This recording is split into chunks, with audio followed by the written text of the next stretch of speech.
Oh, guess what, Ryan? What up? The Denton County Collective is in effect.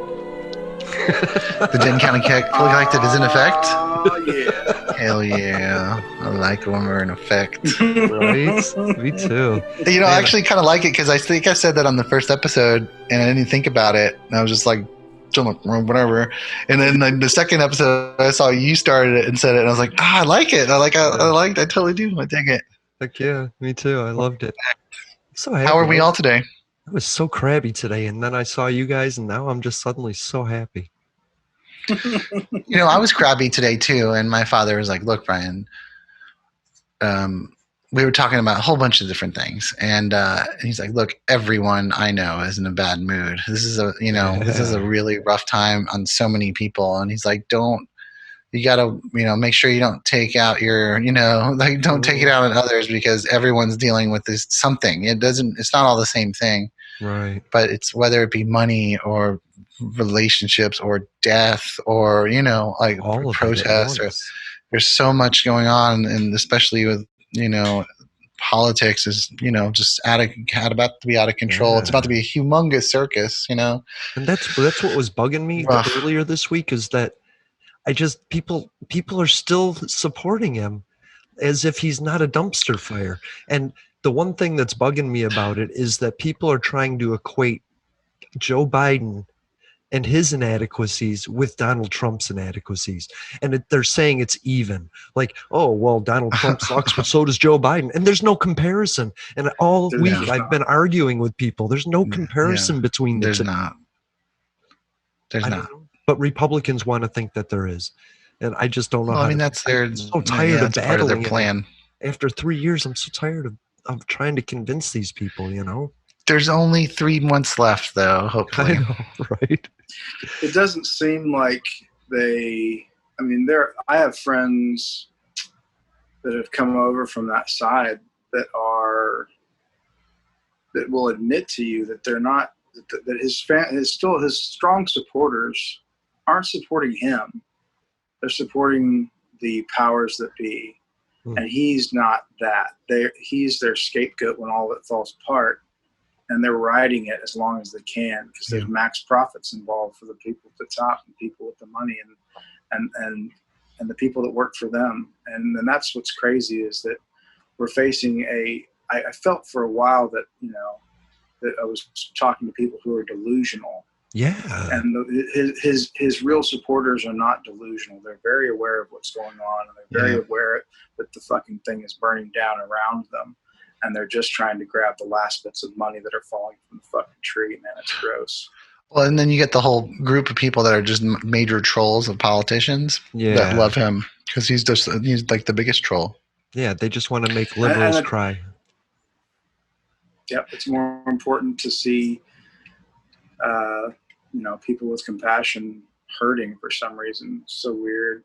Yeah, because I think if you can dismiss somebody, you don't have to care about them, and if you don't have to care about them, life is so much easier. You only get to care about yourself, But I can't help but think that Trump supporters just have not had anything affect them yet. Otherwise, they wouldn't be supporting this. I mean, I'll say it right now on air. COVID killed my mom. You know what I mean? And Donald Trump let it in and has done nothing about it. And so it just irritates me when people. They lean like, oh, I'm in the middle. No, you can't be in the middle. You know what I mean? Yeah. Or they ask like leading questions like, who really knows anyone who's been affected? It's like, oh my God, like, are you really kidding? Are you kidding? That's going to be your question? Like, really? Right. It is though. That's their stance. A lot of these people, they're choosing this obstinate path. That's really hard to see. And you can unfriend them and you can unfollow them or you can block them or whatever, but in social media. But they're out there driving around. They're out there fucking walking the streets and working side by side with no masks on. With no masks on. I know. Sturgis, the bike rally. Yeah. That was just days ago, and nobody was wearing fucking masks.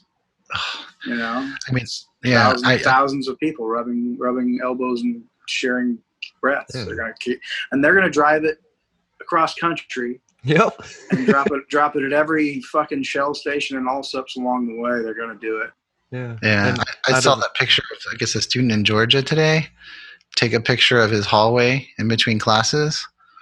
And I posted it and I immediately deleted it. I was like, I don't want to start this today. Like, I don't want to do this. And so eventually I went to Trump and posted something. We'll talk about that in a bit.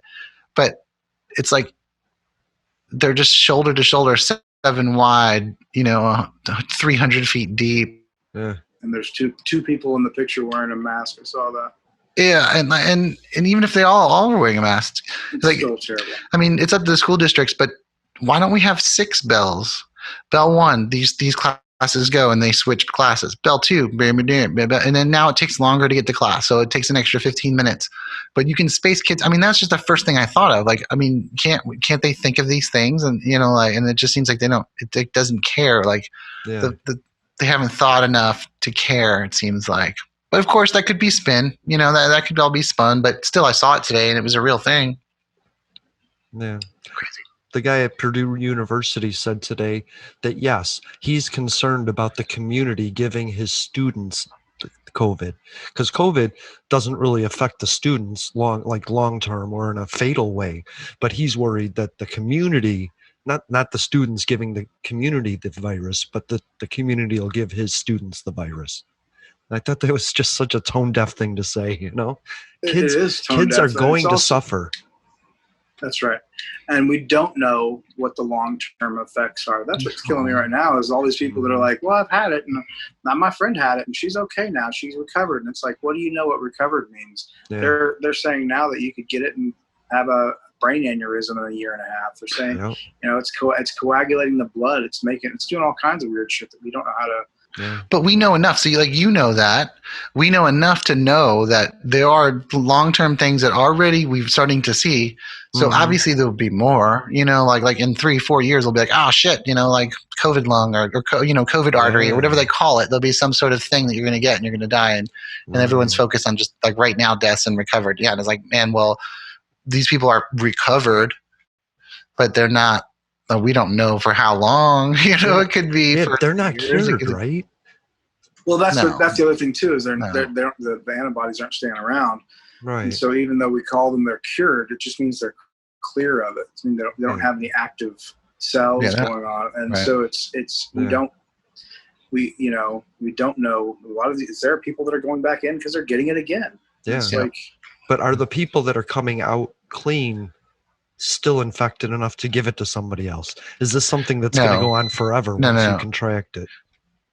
Well, no, I don't think so. But again, I'm not an expert. But from what I've read, I mean, the only way to spread it is if it's actively like multiplying inside you and you're fighting it, basically. I think that's what it is. And now I think it surrounds and gets on the exterior parts of organs and it attacks that. So like we don't know, that's the effects we don't know. Right. But we have seen enough to like babies' brains expand and like organ, like your stomach and your liver and your kidneys and like all those could be attacked. But I don't think it can be spread unless it's like actively in your like DNA and in your mucus, like membranes, the back of your right. Like because that's how it's spread is through like the droplets. We did do a great episode with my friend Dan, who it's so amazing. He joined the National Guard. And he doesn't want to be on the record talking about this because he's now in the government. That's so crazy that scientists are joining the fight, but they can't talk publicly because of the situation going on. Yeah, but he talked a lot about that, about how the antibodies attach to the virus so they can't get into the organs and the cells and the T cells and all that. So it's called Resource for Understanding, COVID, SARS. Huh. So yeah, that's cool. Yeah, and my friend Sherry, she got it in February. In March, they called her to tell her they found it because they didn't even know what it was in February. And in April and June, she's been having migraines and reoccurring symptoms that are just a little less, but they're still putting her in bed.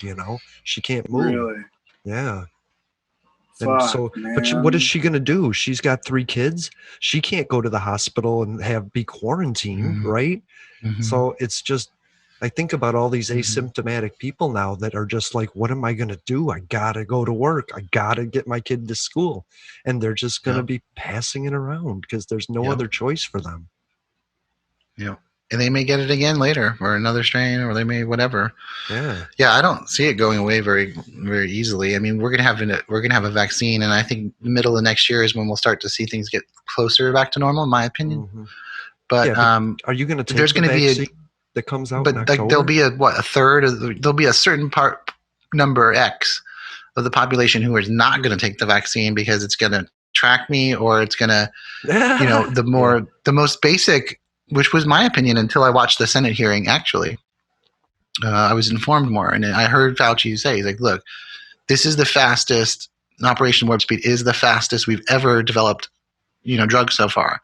Yeah. However, we're just working harder. Like, we're not compromising safety, and that's an important thing.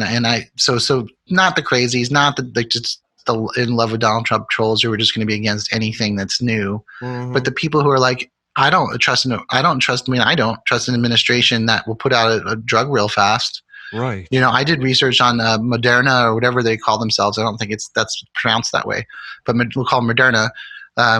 They've never had a drug ever be successful. Now, they may be smart. This might be their breakthrough. It's going to be their breakthrough. But I tried to read about it, and I don't understand. I don't have the knowledge to understand what it does, but it freaks me out that a company that's never really putting a drug out is going to save the world. Like, that sounds like a sci-fi book, like Moderna already sounds like a scandal. Like, like that lady who created that device that what's her name? That Thanos, not Thanos, but that lady who got sued and almost went to jail for like putting those, like, it was a testing device that they were creating, and like it was all hype and fake, and it was like the biggest upcoming company in the world. I never heard of this. Anyway, oh my gosh, it was tested for like diabetes, or company that went out, woman documentary. I like the Oxford University one. That's the one Dan and I talked about, and they create. Yeah. So like COVID is a class of virus, like SARS, and MRSA, Middle Eastern. And so these people were developing cures for those types of viruses. So they were really ahead of the game already because they're COVID specific already. They're not trying to find a cure from the ground up. They already found something, a base for the COVID, and now they have to figure out which particles on there to move to make it work for this strain of COVID.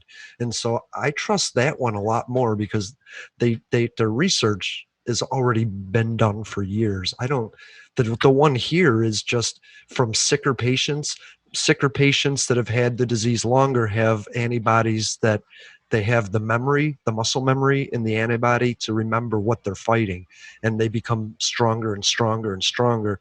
And then when you're just before death, you got the best antibodies. And so you take those out and put it in vaccine, but still they don't know how long those last altogether. They know they work, but and how are you going to know in 3 months if they work for 6 months? It's just crazy. And how do you know the effects 10 years down the line from something? No, you don't. You don't. The company I was talking about was called Theranos. I was like, Theranos. And Elizabeth Holmes, it was a scandal in 2003. Massive fraud, including, $700 million. She was a student at Stanford University, and she created a test that like gives instant results, like it's something that would have to go to a lab. And she faked it the whole time, and they were trying to fix it like while she was faking that it was working. And she got valued at $9 billion in Silicon Valley and started a company, dropped out of college, but she never got it to work. So like even when they were doing tests, they would have a guy in the back testing it, like, the old way in a lab to give the right result. It was this big, there's a great documentary on it. I'll shut up now. No, that's hilarious. Don't shut up. That's awesome. I didn't know anything about that. Yeah, 2003 was the time period. I just said that's awesome. Like, that's something great. No, yeah, it's awesome that we know about it and that it's not on the market. Oh, yeah. Right. And there's a great documentary. I'm going to tell you the name of the documentary, people. Yeah. It could have been the next asbestos, you know what I mean? Or baby powder. Yeah. And it was something that was like, it's called, no. put Theron. It says Tehran, a documentary about Tehran. I mean, that's different. That's different. The scariest moment for me is when I saw the Nexium commercial. If you've been taking like these medications for over 10 years, you might have. And I was like, wait a minute, I have been. I'm in one of those demographics now. I've taken a medicine that major claims are coming against. I have too. That's crazy. For a long time. Right. Oh, yeah. That's bad now, right? Well, it was apparently it was bad then, and nobody just knew about it. Well, I mean, our underarm deodorant that causes dementia and Alzheimer's, like we've known that for years. It's terrible. So I guess saccharin, right? That's another one, like Sweet and Low. Right. We're just like, fuck it, tastes better than iced tea. Like to me, like it tastes better than iced tea and sugar, man. No. It ain't going to mess up my beat. Yeah. Okay, so this documentary you should all check out. It's called The Inventor, Out for Blood in Silicon Valley. It was released in 2019. It's on the Netflixes and things. Nice. Check it out. It's really, really great. It's a really great documentary. It's called The Inventor, Out for Blood. Yeah, in Silicon Valley.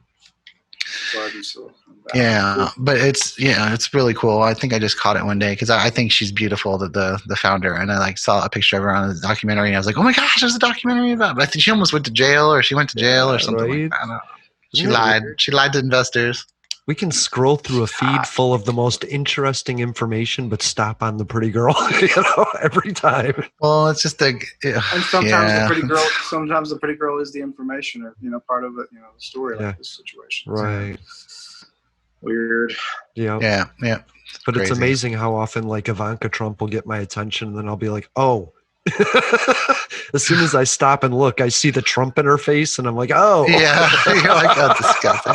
Well, that's Marla Maples, right? Or the second, I don't know which wife. He's got so many wives. Looking into the eyes of the beast. Like, oh, God, what was I doing? Yeah.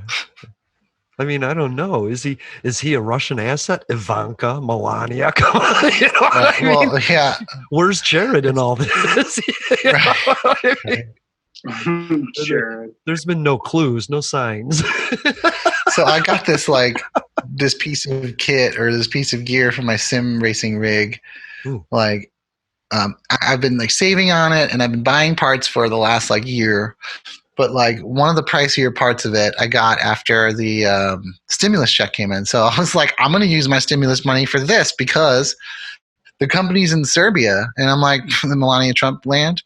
Yeah, and like, I'm going to support Serbian economy because they need some help. They're farming out their girls to be like just gold diggers. Like they must need some economic help. So like, I'll buy a Serbian product. And their president is the one that said that drinking vodka could cure COVID. Bleach. That was our president. She's more measured than he is. Speaking of Trump, did you guys watch the Axios interview? I've seen parts of it, but I don't have HBO. Okay, so it's like all over. I mean, you can just look anywhere and put you watch the highlight. So I posted it today. No, I sent it to my family. My family that will talk politics with me. Right. I sent it to them, and I was like, "Look at this! Oh my gosh!" And then I found a friend, my old boss in California, posted the actual transcript. So I copied and pasted it and posted it an hour ago, and I really thought about that Pinkerton voice I was using, we were joking about last time, my Trump voice. I thought about asking Joe to let's read through the thing because I have the transcription. Yeah. I was like, I'll do the Trump voice. Take a look at some charts, in that voice all the time. That. But I practiced it myself, and I couldn't read because that's a fast voice, and you got to be very quick and on the ball. Yeah. And I was like, I think you can't do that fast enough, and try to follow his logic, and there's it's too weird. So I tried it, and I was like, let's do it. But then I got caught up in some of the things you're doing death in a proportional case. Anyway. It's like trying to sing a Busta Rhymes song super slow. It just doesn't work, right? Maybe. Yeah, or just singing a Busta Rhymes at regular speed is hard too. Right. Like, I did that once for an employee. I was like, I can rap, and he's like, no, you can't. I was like, I can do the Busta Rhymes part in Scenario, and he's like, no, you can't. So I like went home and like recorded it and put it to music. And I came back the next day. I was like, here, bitch, one recording. You know, one take. I still can do it because I remember there's like 1 or 2 lyrics I forgot, but it doesn't matter. We're not doing that. That's so funny. So for future reference, for sure. Down for that, and watch as I combine only Jew from the mind. Heal up, wheel up, and we're done. But that's before. That reminds me of Hillary Clinton reading the Mueller report. You know what I mean? Something. My dad was like, "I want Robert Mueller to be the DA." That's what he said to me today, and I was like, "That is awesome! Like that's incredible." So yeah. No. Anyway, this interview. I'm looking at it is why I'm bringing it up again. Yeah, that's fine. It's so ridiculous. Like tried to use and he like countered him. Like he obviously made it ridiculous even when he tried to explain it. He's like, he sits down. He's like, look, these are all the cases. These are all the recovery cases. We have the best death rate in the world. And the guy's like, per capita, like we're like pretty low and we're doing pretty horrible. He's like, no, he's like, we have so many cases and so many are recovered. And then he gets on later and be like, well, we test the most. And like, it's like, you just told everyone in the world your secret sauce. Like since we have more tests, we'll have more recovered. Right. But he didn't want to talk about deaths per 100,000 or whatever. So a real important point for that, we test more because we have more people. We don't test more than China did, but we test more than almost every other country because we have more people. But per capita, and this is for the people that don't understand that testing is hurting us. It isn't. We're catching people earlier so we can save their lives. Right. Right. Like, and we have a lot of people, and Poland doesn't. So yes, we're testing more than Poland, but per capita, no, we're not. Right. Like Iceland is 100%. Because they tested their entire population. That's per capita. Right. Did you get Hans over by the pool? But it's like he tried to say that our deaths are better than the rest of the world. It's like if we are the leading death, like we are the hottest, like we are one of the hottest spots in the world for some time. Yeah. And to like start to argue that, like the guy said, Eric Novikov, what's up, baby? He's like, I can't. He's like. Trump isn't prepared, can't think on his feet, and clearly is unable to reconcile his delusion with reality. 100%. And you like, so it's worth watching this interview because like he does a lot of stupid things, but it's just like, and then he'll go on and be like, only one, even one death's too much. And it's like, no, man, you could have stood up fucking months ago and said, everyone wear a goddamn mask. Yeah. And this is important to all of us or we all gonna die. We're gonna have millions of deaths. Yeah. If you did said that, we wouldn't have all these people now like anti whatever. They wouldn't be doing that as much. Of course, some people would, but Ron DeSantis you've caused these deaths. Like you can't say now like it's too I don't. But you can still do something. It's a little bit late, but you could still do. You still have the chance to save lives, and it's on you. It's on you. But that's part of his whole MO. This entire presidency and his entire business career, his entire. What seems like his entire life from everything that we're hearing now, as far as especially like from his niece that was talking to on the Daily Show. There's been no accountability for the man. His whole life, he's been allowed to do just whatever the fuck he wants, and has had to answer to nobody. Right. And anybody that stands in his way, he just pays somebody to make it go away. Right. Yeah. And that's what's happening now, and it's happening in real time. We're all watching it. We're all going, man, this sucks to watch this really, really rich dude just get whatever he wants. But it's like a child star. It's like a child star being the president. Yeah. Well, it's like a criminal. It's like criminal that has been allowed to be a criminal their whole life. Yeah, he said that Microsoft could buy TikTok, but only if the government got 1%. You know what I mean? Because he allowed it to happen. That's a mob boss right there. That's weird. Yeah, well, for sure. He's a racketeering kind of guy. Yeah. But my favorite you story. You don't get money, Democrat states, unless you blur. That's racketeering. That's straight up like you don't get money for schools unless you blur. Right. Oh, that is my Trump voice. Oh my god, I didn't even. My favorite story that Mary Trump had, by the way, was that they were all sitting at the dinner table, and Trump wouldn't stop messing with Freddie, his brother, and like Freddie's dad got mad. And so he picked up the bowl of mashed potatoes and dumped it on Donald's head. And Donald just got so mad and so embarrassed. And she said, to this day, if you bring up mashed potatoes to him, he will cross his arms and you can literally see that little boy brooding about it. And so I just Jeez. wanted to start the hashtag mashed potato Don, you know? So bad. Yeah. Donny Mashed Potatoes. Donny Mash, I love it. So she was This is on the gangster Daily name. Show? Yeah. She was I gotta on watch Rachel that. Maddow. I She didn't was know- on The Readout. She was on Mueller, She I Wrote, guess the I've podcast. missed all of it since she became Well, like it's- allowed to talk about it, I guess. It's also, you know, it's these virtual, you know, the meetings. They're not, you know, Yeah. everything's changed. The whole dynamic of news and entertainment has all changed. And Yeah. I just found out something today. Speaking of news, my child is signing up for freshman year of high school, and this is strange to me. There's not. He had to change his electives.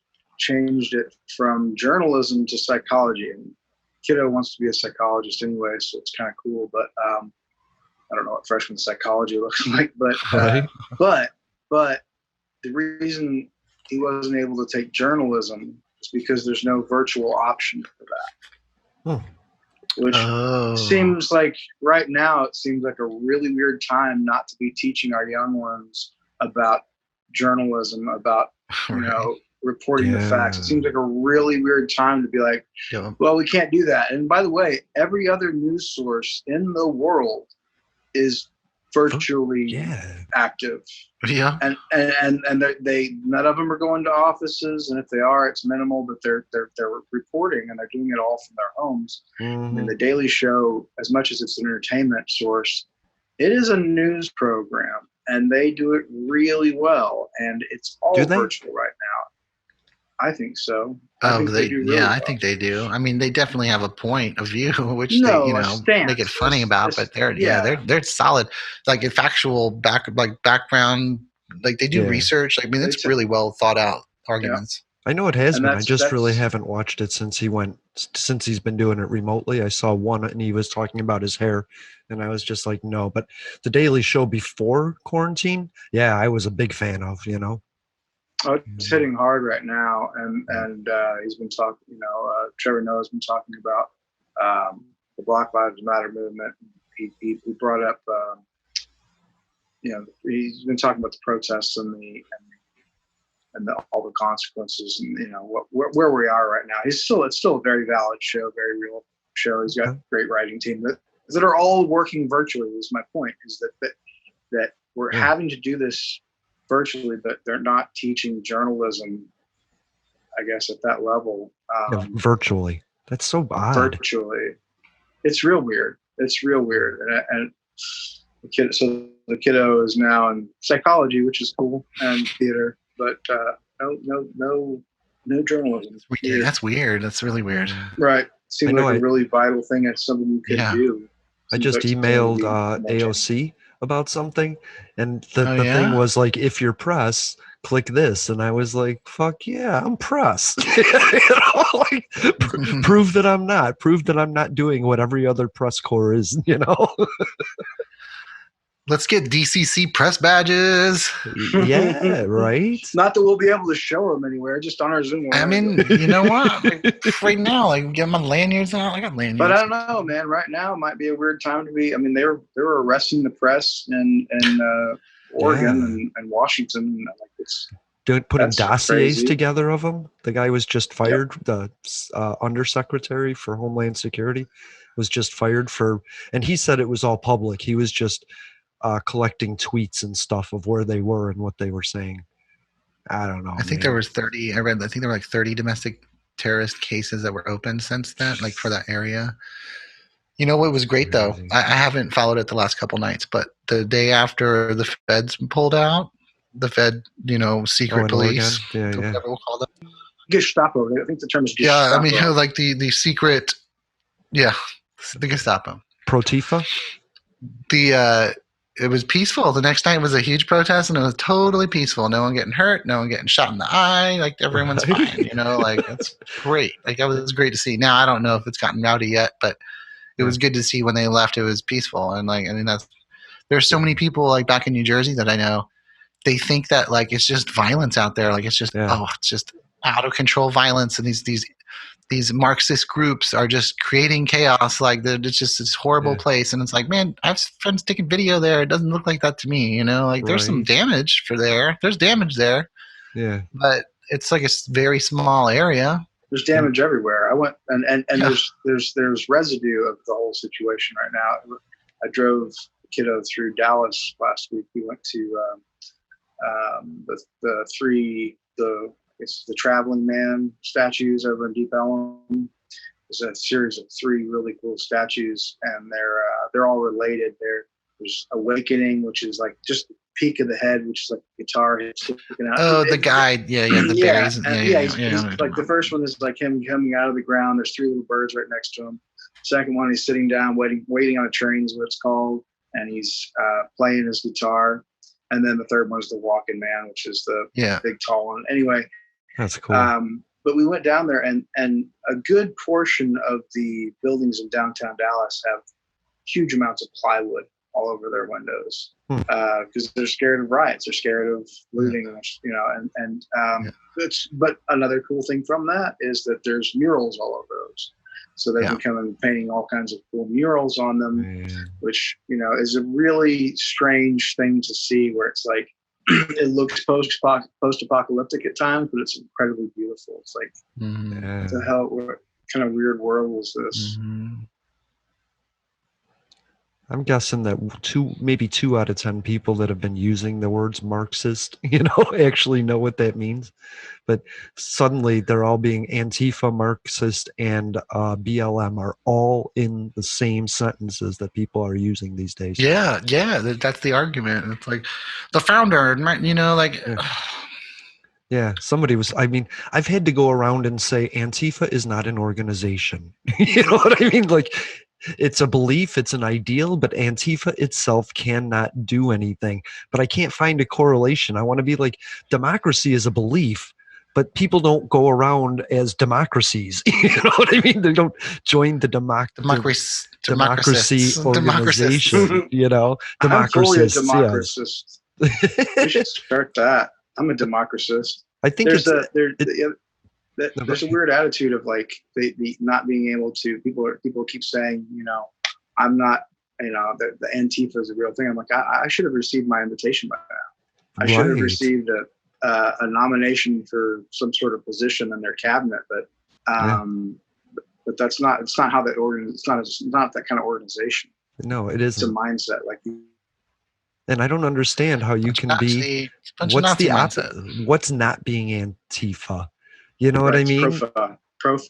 Well, you said right? pro-Tifa, but the anti is part of the anti-fascist. But it's like, so it'd be Profa, but like it seems like there's a lot, but it seems like there's a lot of those people out there right now that are not. Because if you are anti-fascist and anti-fascist, that's saying you're for fascism. It's like it's the weirdest thing. Well, they're just trying to say we're against the anarchy types in that group that sometimes they put together and that cause havoc, and they're against that havoc, you know, ruining things or taking monuments. And I get that you're against that, but it's a reaction to all these terrible things that are happening. And like group that started to stop fascists back in the day. And we talked about this on another episode. Like it's a group because it existed before and it's back. It's not a organized group, like like I said in the last time, like Anonymous is not an organized group, but it's there.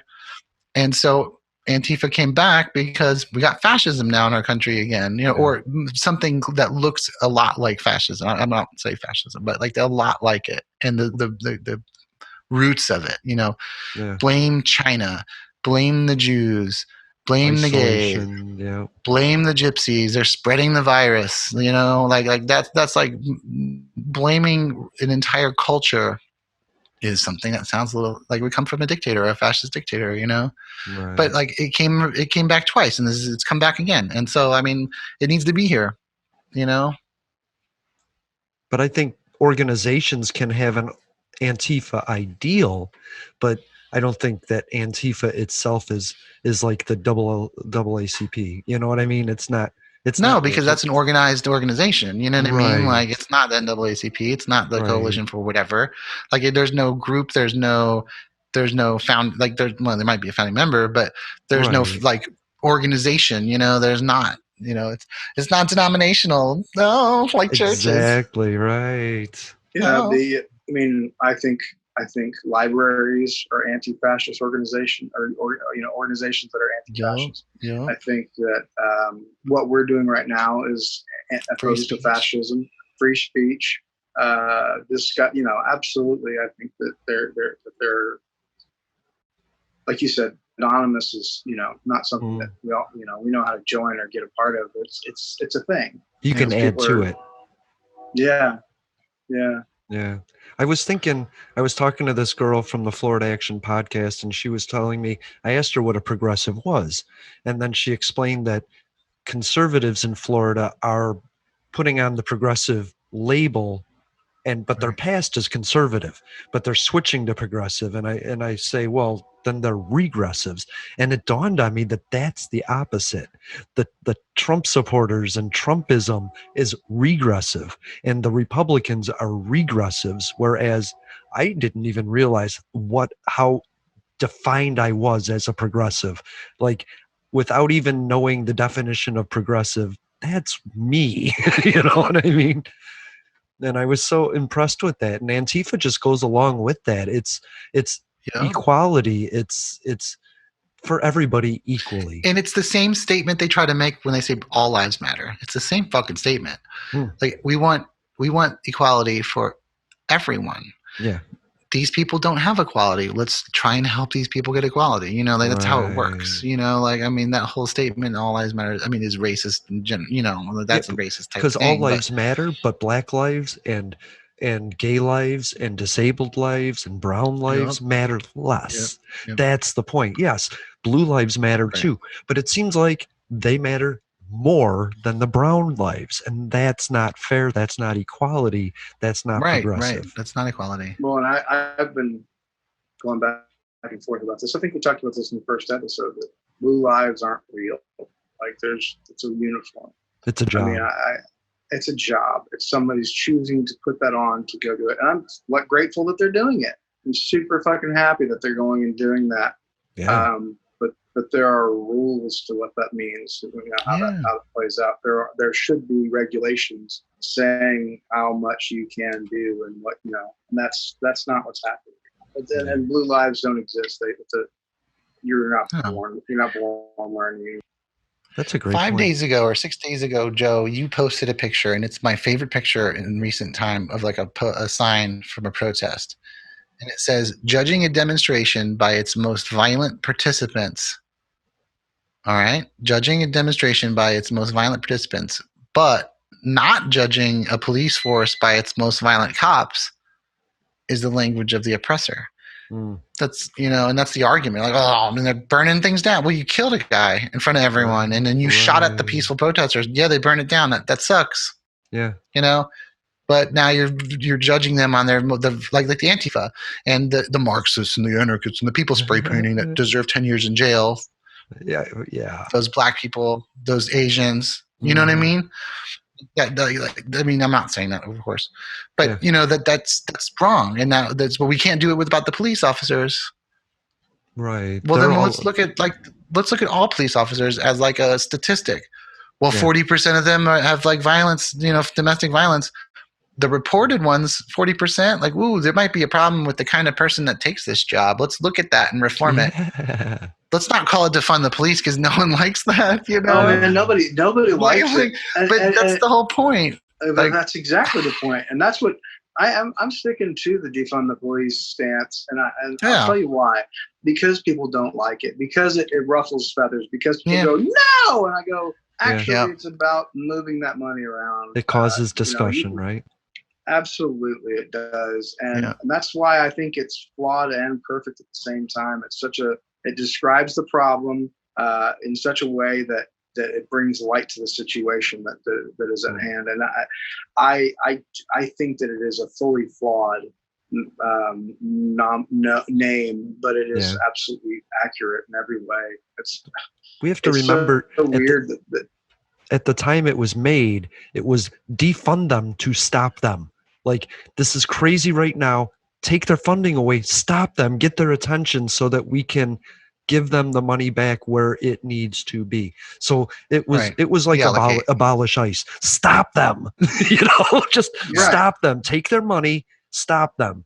Don't pay them. It also evolved to where we can now look at it and go, okay, there's a problem and we can fix it through this same avenue, and people talked about that. They were like, the problem is that they're militarizing, they're spending their gobs and gobs of money. One of my biggest bitches about the police right now is that they're not paying their officers right. They're not paying them well enough. Those people are underpaid and overworked. And if we could take some of the labor off of their shoulders and pay them more individually, and not spend it on a fucking Corvette for your promotional things, or a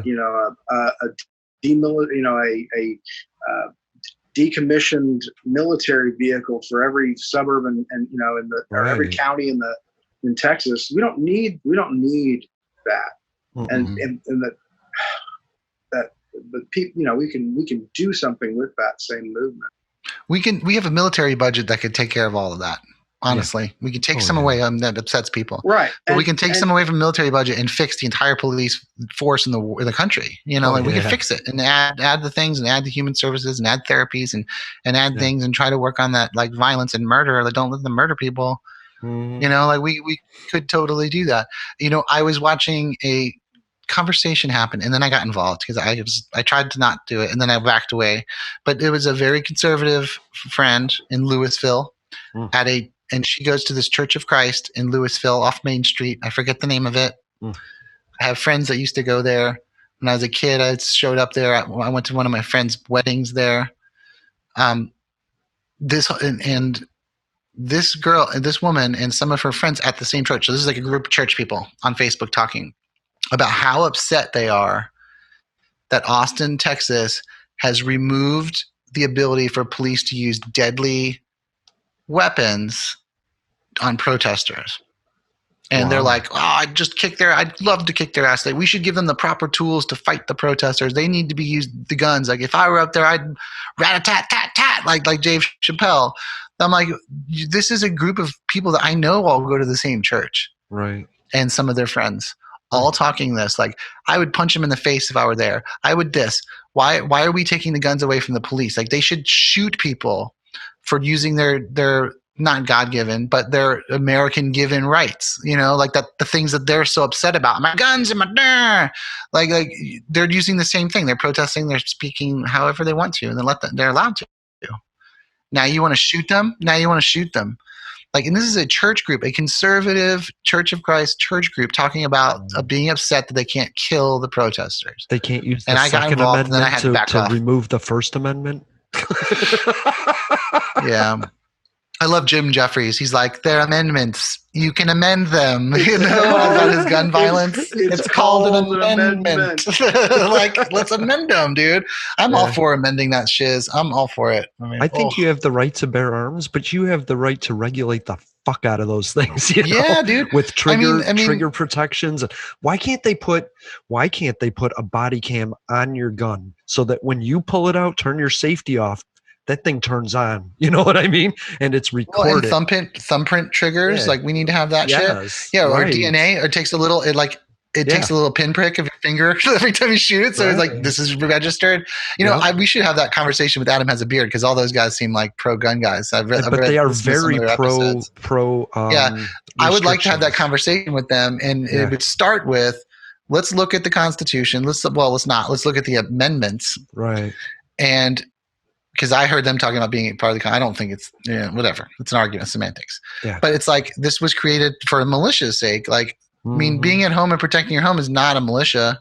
Right. Like, everyone's like idea of like gun rights is not gun rights. It's not the way it's written. Right. Now we have extrapolated upon that and become that everyone can own any kind of piece of weapon, and that I don't believe is in the Constitution or the Bill of Rights or the like. I don't think any of that is. Owning a grenade, owning a bazooka, owning a nuclear weapon. Now, where do we draw the line? Like, let's can't. make an amendment and draw. No, fuck that. No, fuck that. Right. We make an amendment and we define clearly in that the second, right? You may not have this. You may have up to this. Something to make you and your family safe from people trying to kill you. Sure. Bears in your backyard. Sure. Now you have to have a fight. You have to vote on it, and the Senate needs to vote on. There needs to be a big argument in our country, and we find it clearly for now because there'll be some new weapon. There'll be some biological weapon. Yep. That they'll make.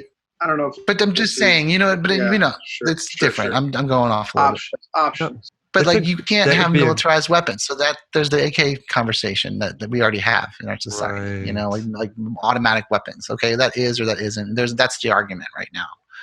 But let's just amend it and make it clear, and then I will be fine. I will be fine with you. Okay, you have those things. That's totally cool. But yeah. But I'd love to talk to them about it because it would be a spirited conversation, And I've been a gun owner. I would own a gun again. Forum, actually, Yeah. Like all the hosts. But I'd love to have it. Yeah, I'd love to have it with them. I love that. I'd be down with it. I think a gun owner in Montana needs a long gun. I don't think a kid in Chicago or Florida or Dallas, Texas needs a long gun. So I think it should be tailored towards the area. Yeah, but what's safer? What's a safer gun? A long gun's a safer gun. Yeah, well, you know what I mean. These semi-automatics. I don't know guns enough. Yeah, you don't need a hunting rifle in Dallas, Texas, but you might in the outskirts. You know what I mean? It would be argued. I mean, Texas is one of those places where I mean, even me being 20 minutes from downtown Dallas, I could be 5 minutes from a deer. I mean, I'm 10 minutes from a deer lease. But you don't need it in the urban setting on your pickup truck for daily protection. You don't need a long gun for that.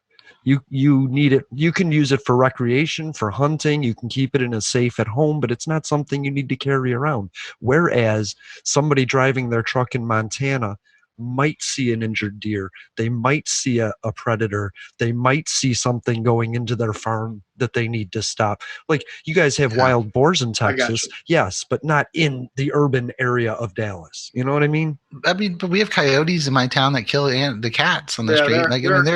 There's a coyote family that lives, but I'm not, I see what you're saying. I think that, and that's why I would love to have this conversation in the podcast with all the hosts that you're saying, because I think they're, and it seems like such an easy topic, right? For us to sit here and go, but we know very well that this is not an easy topic, and people have been having this discussion for fucking forever, it seems. Right. And it's such a hot point.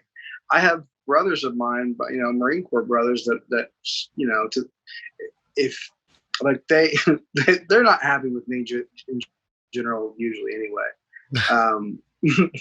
But if I talked about this in any way that they didn't like, I'd worry about their, it's strange. It's really strange, man. I will gladly talk about this all day long too. That's what's weird is that I think about El Paso, right? Everybody died in that Walmart in El Paso. Not one gun owner took that guy out. It was the police, right? So who's protecting who? And then all of a sudden, Beto O'Rourke is the face of the Democrats. I was thinking, no Democrat has ever even attempted to take guns away. They've tried to stop automatic weapons and bump stocks, but they've never said we're going to take your guns until Beto did. You know what I mean? And now that's what everybody's scared of. Oh no, we don't want a Democrat. He'll take our guns. But they've never tried. Joe Biden owns guns. Right. I know it's a weird thing, and they use that. They use that as a platform. Like they're gonna come get your guns. They're gonna board all your babies and take all your guns, and say that's just not what's happening. It's not true. And so, what I think amazing is progressives believe in equality for everybody.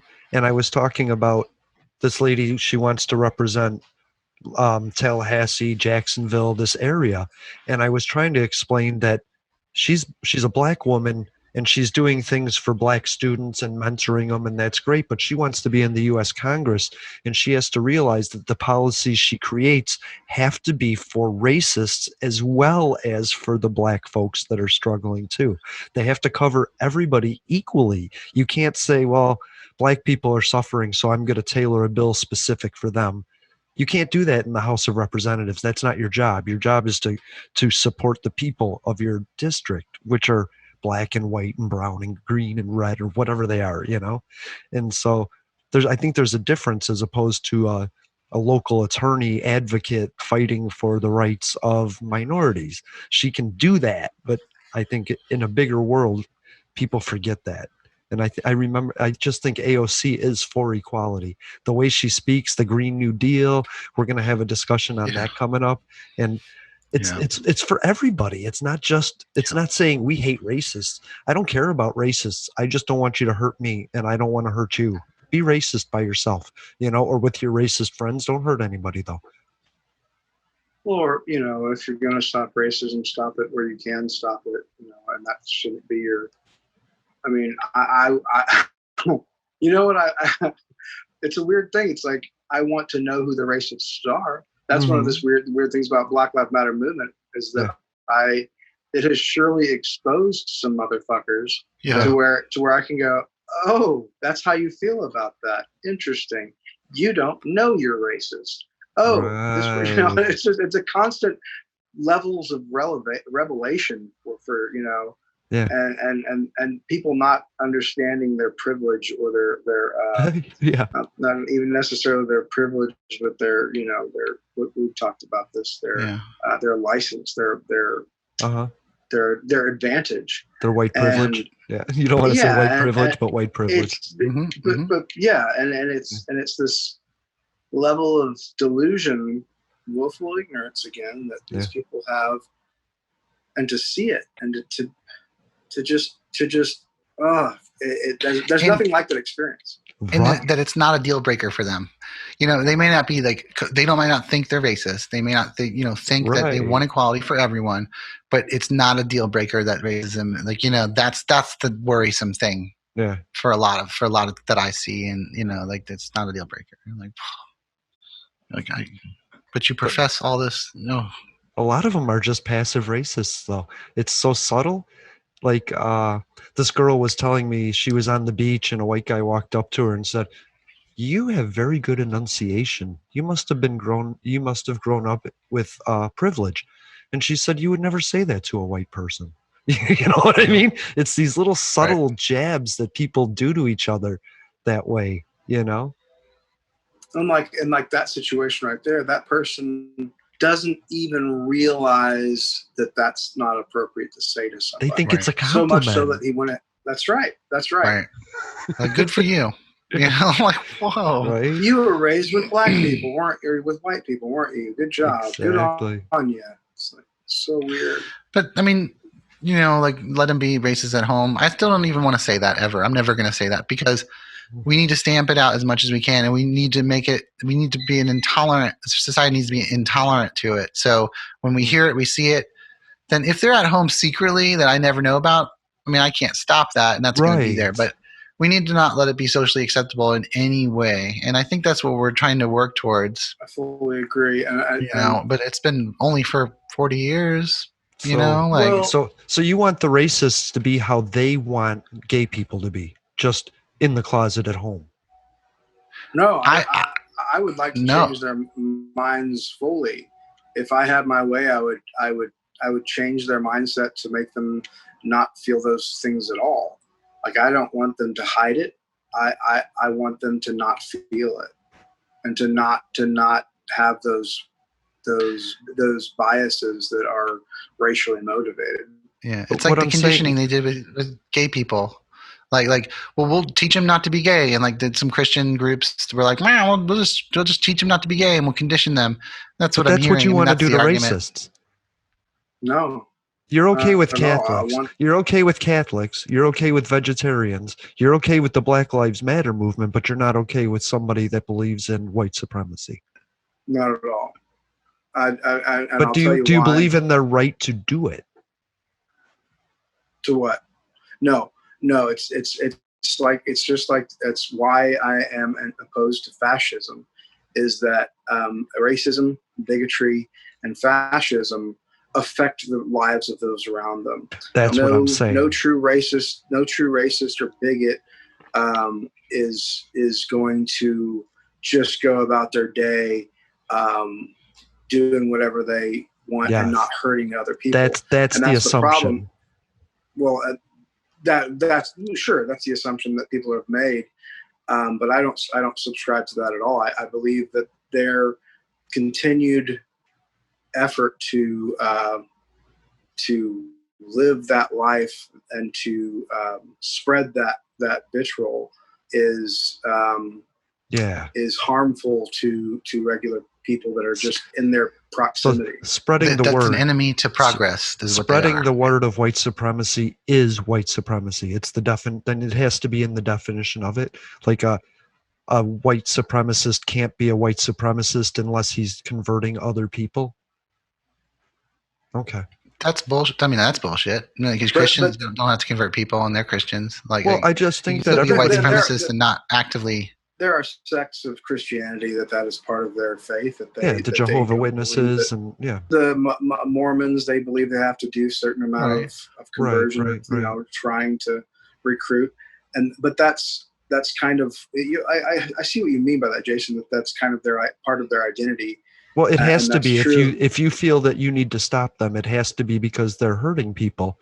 But if they're not hurting anybody, if a single racist is at home watching TV, he's not hurting anybody. He's just watching TV and having racist thoughts, but not going out of the house, not communicating with everybody, not spreading it. He has the right to do that until it affects somebody else, right? You're talking about what was the fucking cat in the box? What was his name?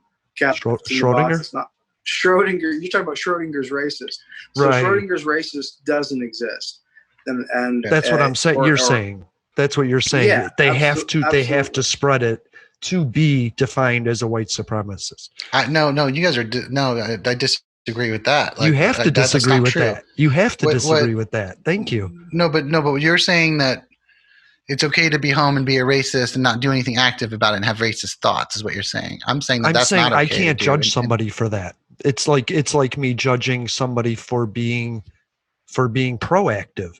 It's for them. It's like them saying Black Lives Matter. Well, why are you bothering me? Why are you hurting me? Why are you bringing this to my TV? You know what I mean? Yeah. But you don't have to be actively trying to spread your ideas to be that thing. But why would you have to stop him? Why would you have to stop them if they're at home just being themselves? Well, let me put this like in an analogy or something. Well, because culturally we're trying to get away from that. If we could stop, let's talk about pedophilia. I think this is a good analogy. Like we want to rid the society of pedophiles, yes. Right. Let's like I think we could all agree on that as a culture. We could. Now, some people could argue about the age, all that, the laws, and like, fine, have that argument. But people that sit around at home on their own couch thinking about little boys or little girls sexually and masturbating and shit over that, right? Like they're doing it at home. They're not doing anything. They're not. Yeah, I think that should be removed from our society. Like, I don't want those people to exist in our society. I wish they are conditioned as they grow up. Is like, that's not okay. Like, you're not allowed to think that. And of course, like, that's probably impossible.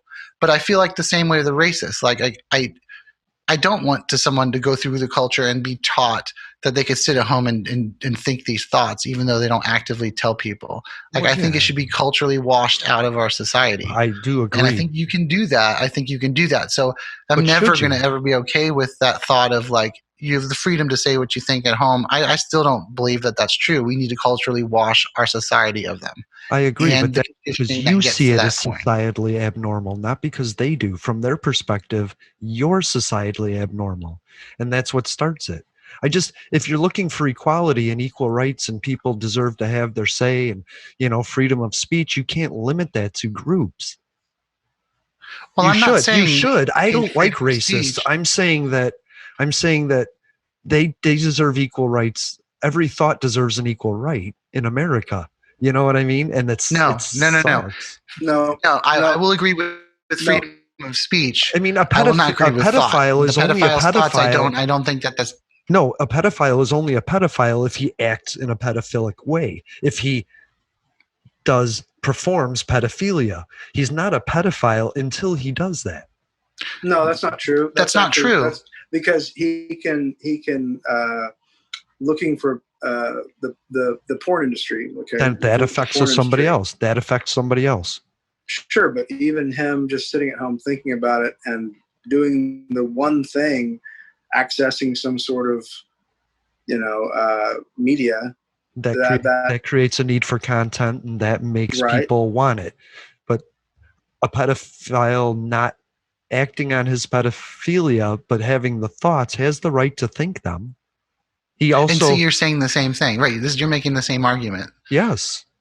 I'll say that about anybody. I don't think it's right that there's racists or pedophilics or rapists. Right, I hate them. But you need to be able to have the thought and get past it. It would be nice if these people had role models that could get them past these points. But we can't judge everybody unless you expect to be judged too. They're going to judge you. We're all judged. They're judging you for being a liberal, and they hate you, right? So I judge you. I judge you on this point about your lack of judgment. I judge you personally. No, I judge you as a person based on even the statement of saying, like, I would never say that ever. I'm never going to say that. Like, you go home and be whatever you want at home. I'm never going to say that because I don't want to give them credit. I don't want to give the racist or the pedophile in this analogy. They're not the same, but this is a good point because it is sitting at home thinking versus actively doing something like that. I hate that I have to be on the side of pedophiles and racists. By the way. No, you're not. You're not. What you're trying to say, what to me, as I think you're trying to say, is we need some equality and basic rights for people, and I think that's kind of the world you're coming from. What I'm saying is like we need empathy. Not for racism, not for and that's why. So I don't. Or pedophilia. So I don't think. I understand your sentiment, Jason, but I fully disagree with it because it's a theory. It's not practice. No, for sure. But I don't know. That's why we have this discussion. That's why we why we sit around and talk about these things. Is that I don't think there should be any consideration for someone's flawed beliefs. I don't think we should tolerate. People talk about. Okay, speaking of the word tolerate, people for a long time said that they tolerated homosexuality. They tolerated homosexuals, and to tolerate something means to allow it to exist. Right. You'll allow the existence of this, and when they're talking about homosexuals, people of the LGBTQ plus community, allowing them to exist is not enough.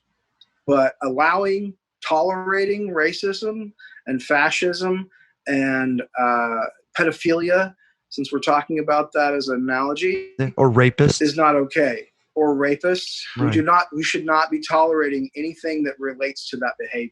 And I mean from the ground up, from child behavior. If we could reach to every child and say, what did you dream about last night, little Johnny? And little Johnny says, I dreamed about beating up that black kid because I didn't like the way that black kid looked at me in school the other day.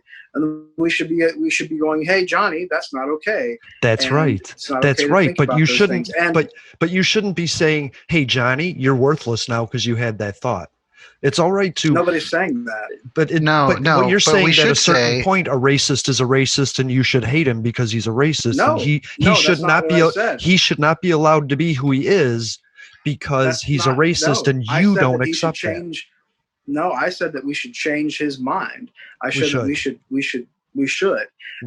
take that racism away from him and not let it be a thing that he can hide behind in any sort of way. I love and that's what I'm saying. I'm not saying that we should do away with people. They shouldn't exist theoretically, I say. Right. And it's like through our system of learning, we should not tolerate it. And you're saying, Joe, I'm agreeing with Joe here. And it's a little bit different than your point, Jason, but I also am saying that too. No, and here's another analogy. It's not as extreme. It's not as extreme as pedophilia, right? But here's another analogy. A sociopath or a psychopath, right? Sure. There's different paths in that. Let's talk about a tortured child or whatever, the affected child with this thing. Right. They have some they don't have empathy. They start acting out and like killing little animals, right? Right. This is a thing that we've actually approached from a human healthcare standpoint in our culture, and all over the world has approached this. Let's create names for these things. Let's create groups that support these things, and let's try to help someone that has these things. Yes. Like I think about death. I think about taking the face off of a dog. I think about taking the face off a child, off of a man, off of a woman, someone I'm sexually attracted to. Like whatever it is, we try to see those little. So we know, like if you're hurting little animals, okay, this kid needs some help, right? I feel the same way about the racist. Yep. Like I don't even want to acknowledge that you can be at home and be a racist. I don't ever want to acknowledge their rights or give them any tolerance. So I'm not going to give them that credit. But when we see that as a little child, oh, he's hurting little dogs. Oh, shit. Like, this is a psychopath, we take a sociopath. But we intervene. We do an intervention as opposed to as a judgment. That's what we're all in agreement there. It's okay to try and alter it, but to just judge it and dismiss it as bad without trying to alter it. Yes. Well, that's the problem, is that we can't hope to alter it unless we condemn it. If we say, hey, sociopaths should be allowed to just be sociopathic and just go about their day doing their sociopathic things, at least it's in the quiet of their own home. It's like, no, we can't allow that because it's detrimental to the society. We know that over time it only gets worse, and that's the same with racism. It's the same with bigotry. It's the same with homophobia. Unaddressed, those people just become. But unaddressed, addressing it means you're acknowledging it. Acknowledging it means you're comprehending it. Comprehending it means even if you want to change it, you need to confront it. What I'm saying is we started with racist just shouldn't exist. Bye. Gone. Boom. If you're racist, bye. It shouldn't. Now we're saying, how do we address the elimination of them? It's not shooting them. It's not killing them. It's not hating them. It's acknowledging them, empathizing with them, and then eliminating it through interaction and intervention. Right. Okay. Yes. Right. This is good. I like this. What's what I said. So like as a society, we have to wash it out. Yes. But how? Not through hate. Not through hate. Exactly the opposite of what you said. Don't say those things. Like what I'm saying to you is like, let them be a racist at their home. No, I don't. That we don't tolerate it. Like don't even we don't even allow for that. I'm against that idea. Of the tolerance. It's saying that they can't tell you, they can't show you, so it can be fixed. Which means if you're not going to tolerate it, you want to whitewash it out. They don't exist because you don't want to know they exist, and if you don't know they exist, you can't intervene. You can't adjust. Sure. You can't adjust it. Right. That's what I'm trying to say.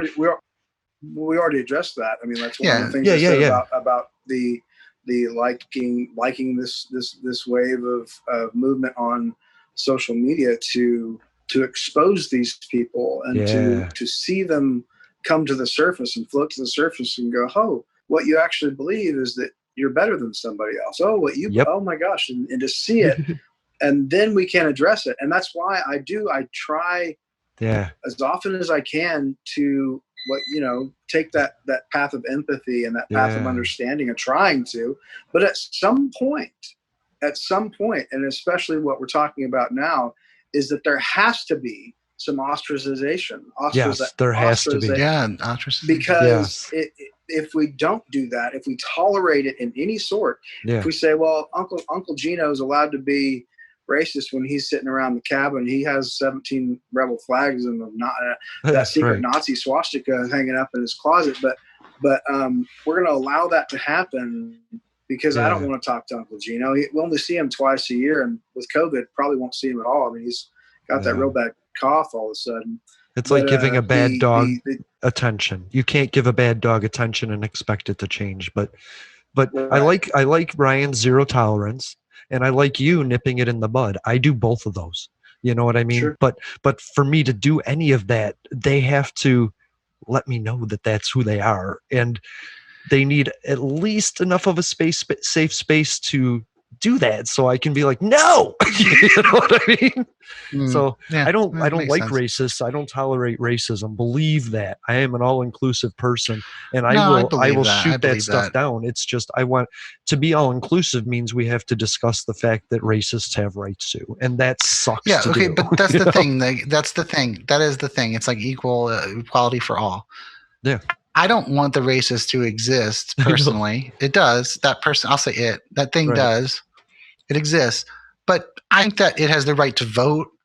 I think it has the right to say things in the freedom of the press. Right. I think it has the right to be part of the militia that stops something, like with a gun. I believe they have the rights, the basic rights of our country. But that's all I believe. I don't care about them. I want them to be gone. I want them to be dead. Not like I want them to die personally, but like you don't want them in your life. Their beliefs, like I want them to die with their beliefs and not to pass it to Jimmy or Johnny or the niece or your nephew. Like, just I want that to go away. And there are that is happening a little bit. If they're shunned by every person if they're shunned by every person in America, they have no safe haven. So nobody can accept them. And I like that. I believe that. Yeah, and I believe Joe's zero theory. Zero tolerance is how I feel like about that. What Joe is saying about as soon as you see those tendencies in a young person, address them and fix them before they become full-blown racist. I like all of these ideas. They're all amazing, but we had to acknowledge the fact that they exist. And it was nice of you to say that they do have certain rights governmentally, but not personally. No, that's what I'm saying is like, that's what your point is, like, be at home. Like I get where you're coming from and I agree with you, but I would never say it that way personally because of my beliefs that are strong about certain this thing and that.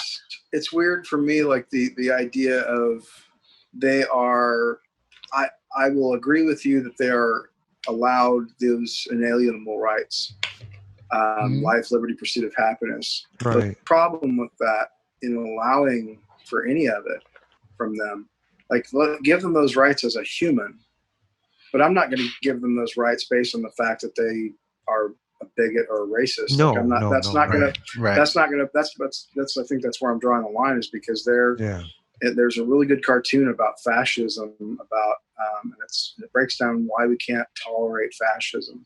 And it's why we can't tolerate racism is that their entire purpose of that's part of their brain is about denying those inalienable rights to other people. And infecting others with their beliefs. Right, which is furthering that. Yeah. 100%. And they have no place in my life. There is no racists in my life. During this Black Lives Movement, I have exposed my friends that were racist. I called them out. I told them that this is not the time and place to discuss their racism. And I've been unfriended by about 20 people. And I loved every one of them. Yeah. I kind of enjoy that. It's been shocking to me to see the amount of people that have unfriended me because I just won't shut up about any of this, or unfollowed me or blocked me or whatever. But it's good, Yeah, I've actively unfriended people. Yep. For a while, like I mean, a lot this year. Yeah. Because I'm just like, you know what, like it's this is really a good point I want to bring up. Like, I want to balance my life a little bit. Like, there's so much injustice in the world, and I want to try to help that. Like, I feel like part of my goal of my life is to help that be better in some sort of injustice. Like, I don't want to see it, but like I race with this man. He's in his 80s, and he Mr. Alan Toon, and he's this gentleman British guy. He dresses in full British. I mean, it's really, I should show you pictures. It's hilarious. But like a gentleman, like wearing a gold pocket watch, like monocle style, like, I mean, old school British, like conservative dressing. And he almost died of cancer like a few years ago. And so he took up sim racing after he like lived, and he's like, I want to do the things I want to do till I like, I am, every second is a gift. Yep. And see, he's so joyful. He has so much love. Like everyone loves being around this man. He's like one of the slowest racer. I mean, he's the slowest race track, but he's an 80-year-old man in VR. You know what I mean? Like, it's so cool. And he like brings this vibe of like love, and that's all we need to do. And he just had this beautiful post today. Alan, I hope you listen to this. But he had this beautiful post today about like love, and like I'm so appreciative of my new friends on the internet, and it's such a new way to like get to know people. Like, it's an older man like learning all this stuff, this technology, and like being competitive. So it's like, I want that. I want to be Mr. Toon. Like I want every day to, like I want every second, I want to enjoy and embrace life in every second. But then there's this goddamn president that's like actively, his decisions are actively leading to people's demise and deaths. Yeah. Like where's the balance in like, let's live happy life and like we got to do something important? Like where do you balance that? Like that's where I have a problem, like talking about racism and talking about like, you know, all these things. It's like I want to do so much, but it hurts me. The stress hurts me, you know, like we're not loving each other, and that's really the ultimate goal, and that's the ultimate part of life is the love and just the chance to live life. Like it's such a crapshoot. The number that you're alive right now, it doesn't matter if you're like whatever, but like you got to enjoy your life. This is a small, quick amount of time. Like, how do we balance that? Like, I want to ask you guys. Like, it just bothers me so much because I get so worked up about this stuff. But I really need to be chill. But like, we can't allow racists. We can't allow pedophiles. We can't allow sociopaths. Like, those three groups just listened to us doing the math on our thinking about it. That's how we make it change. Because a racist is going to say, oh, wow, they are really putting thought into how they think about me.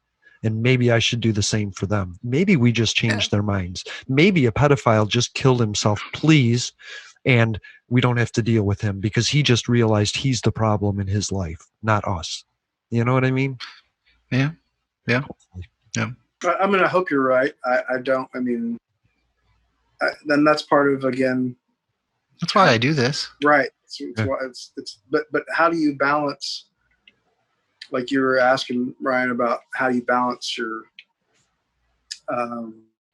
emotions? Because I like you, I get so worked up with just knowing that there are people out there that believe these things that we're talking about, and that and having a president that won't openly condemn that sort of that I just never thought we'd face this again after having President Obama for 8 years. Yeah.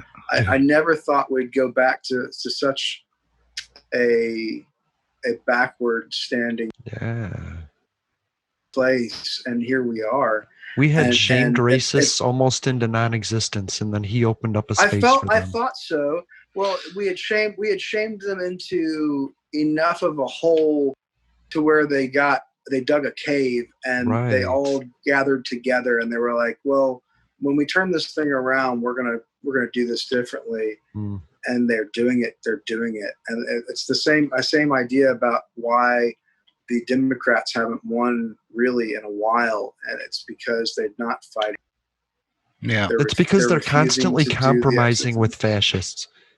Absolutely, or constantly compromising to get the little bit of a foothold that they can have, whereas the fascists are playing the long con, are doing the work and setting the groundwork for real nastiness that is in full effect right now. It's fucking crazy.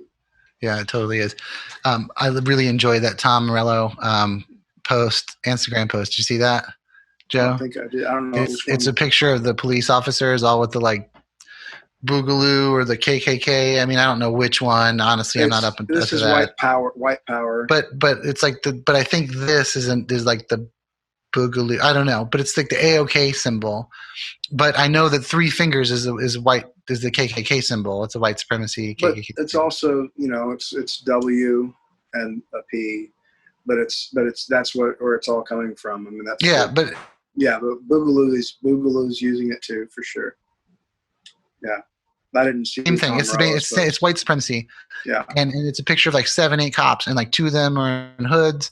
Like 6 of the 8 are flashing the white power. Right. They're flashing thank you for telling me. They're flashing the white power symbol. And it's like, and he just, he's got it just says Zach de la Rocha quote. He's like, the forces are the same that burn crosses. It was, that's all he said. It's a really cool post, and I posted it. And it's basic and simple, but and I hope they're really not police officers, but I'm sure they are, and that's what you're saying. Like these are the people that have authority in our country. And this is the kind of thing that like I want to like whitewash and whitewash is kind of, I hate using that word, but it's a laundry white thing.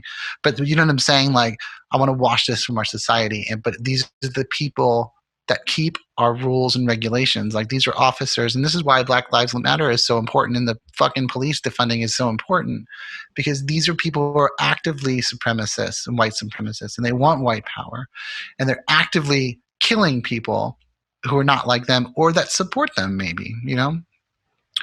And they're actively, like today, like after Obama has been president, like the pendulum is swinging backwards, and now they were in a hole hiding, and now Trump has empowered them that now a police officer can, in this day and age, stand in front of a motherfucking camera and flash white power for Instagram, you know, like for social media, and they all be cool with it. Like, you know, like get 6-8 people in the same group flashing white power, and your police officers, like they are the people, they're the problem, you know? It's crazy, dude. Yeah. You know, and these are the people that write your tickets, and the people that say what's right and wrong, and who have the right to take away lives. You know, it's like, no, we don't want this. We don't want this as part of our police force, you know? And I hope most listeners would agree with that. And I think most rational human beings would agree with that. Agreed. But this is tolerant. They've come out of the woodwork. They're like fucking, you know, like, oh, oh man, I'm doing it. I'm doing what they do though. Like I'm about to like make them akin to an animal. Like that's literally a racist like recipe, you know, like those monkeys, those thugs, those roaches. But that's I was about to say like those, they came out of the woodwork. That's like a cockroach, right? I just called a human being an animal, like not another subhuman. Yeah. And like, I'm just guilty of that right now, calling someone a subhuman. And that's not cool, like in terms of rights, but we shouldn't be having this in our society. We need to get rid of this. We need to get rid of this in our society. Yeah. Well, it's kind of close to what Jason thought kind of we were doing earlier about, you know, not saying they don't deserve life or whatever. It's definitely not what this, you know, this is about. It's about doing away with the idea behind, you know, who they are, behind part of their identity. And that's the problem, is that they get so wrapped up. It's just like the idea of Blue Lives Matter. We can't say that Blue Lives Matter because they're not blue lives. There are no racist people. There are people who hold racist ideals, and that's a problem. Is that we can't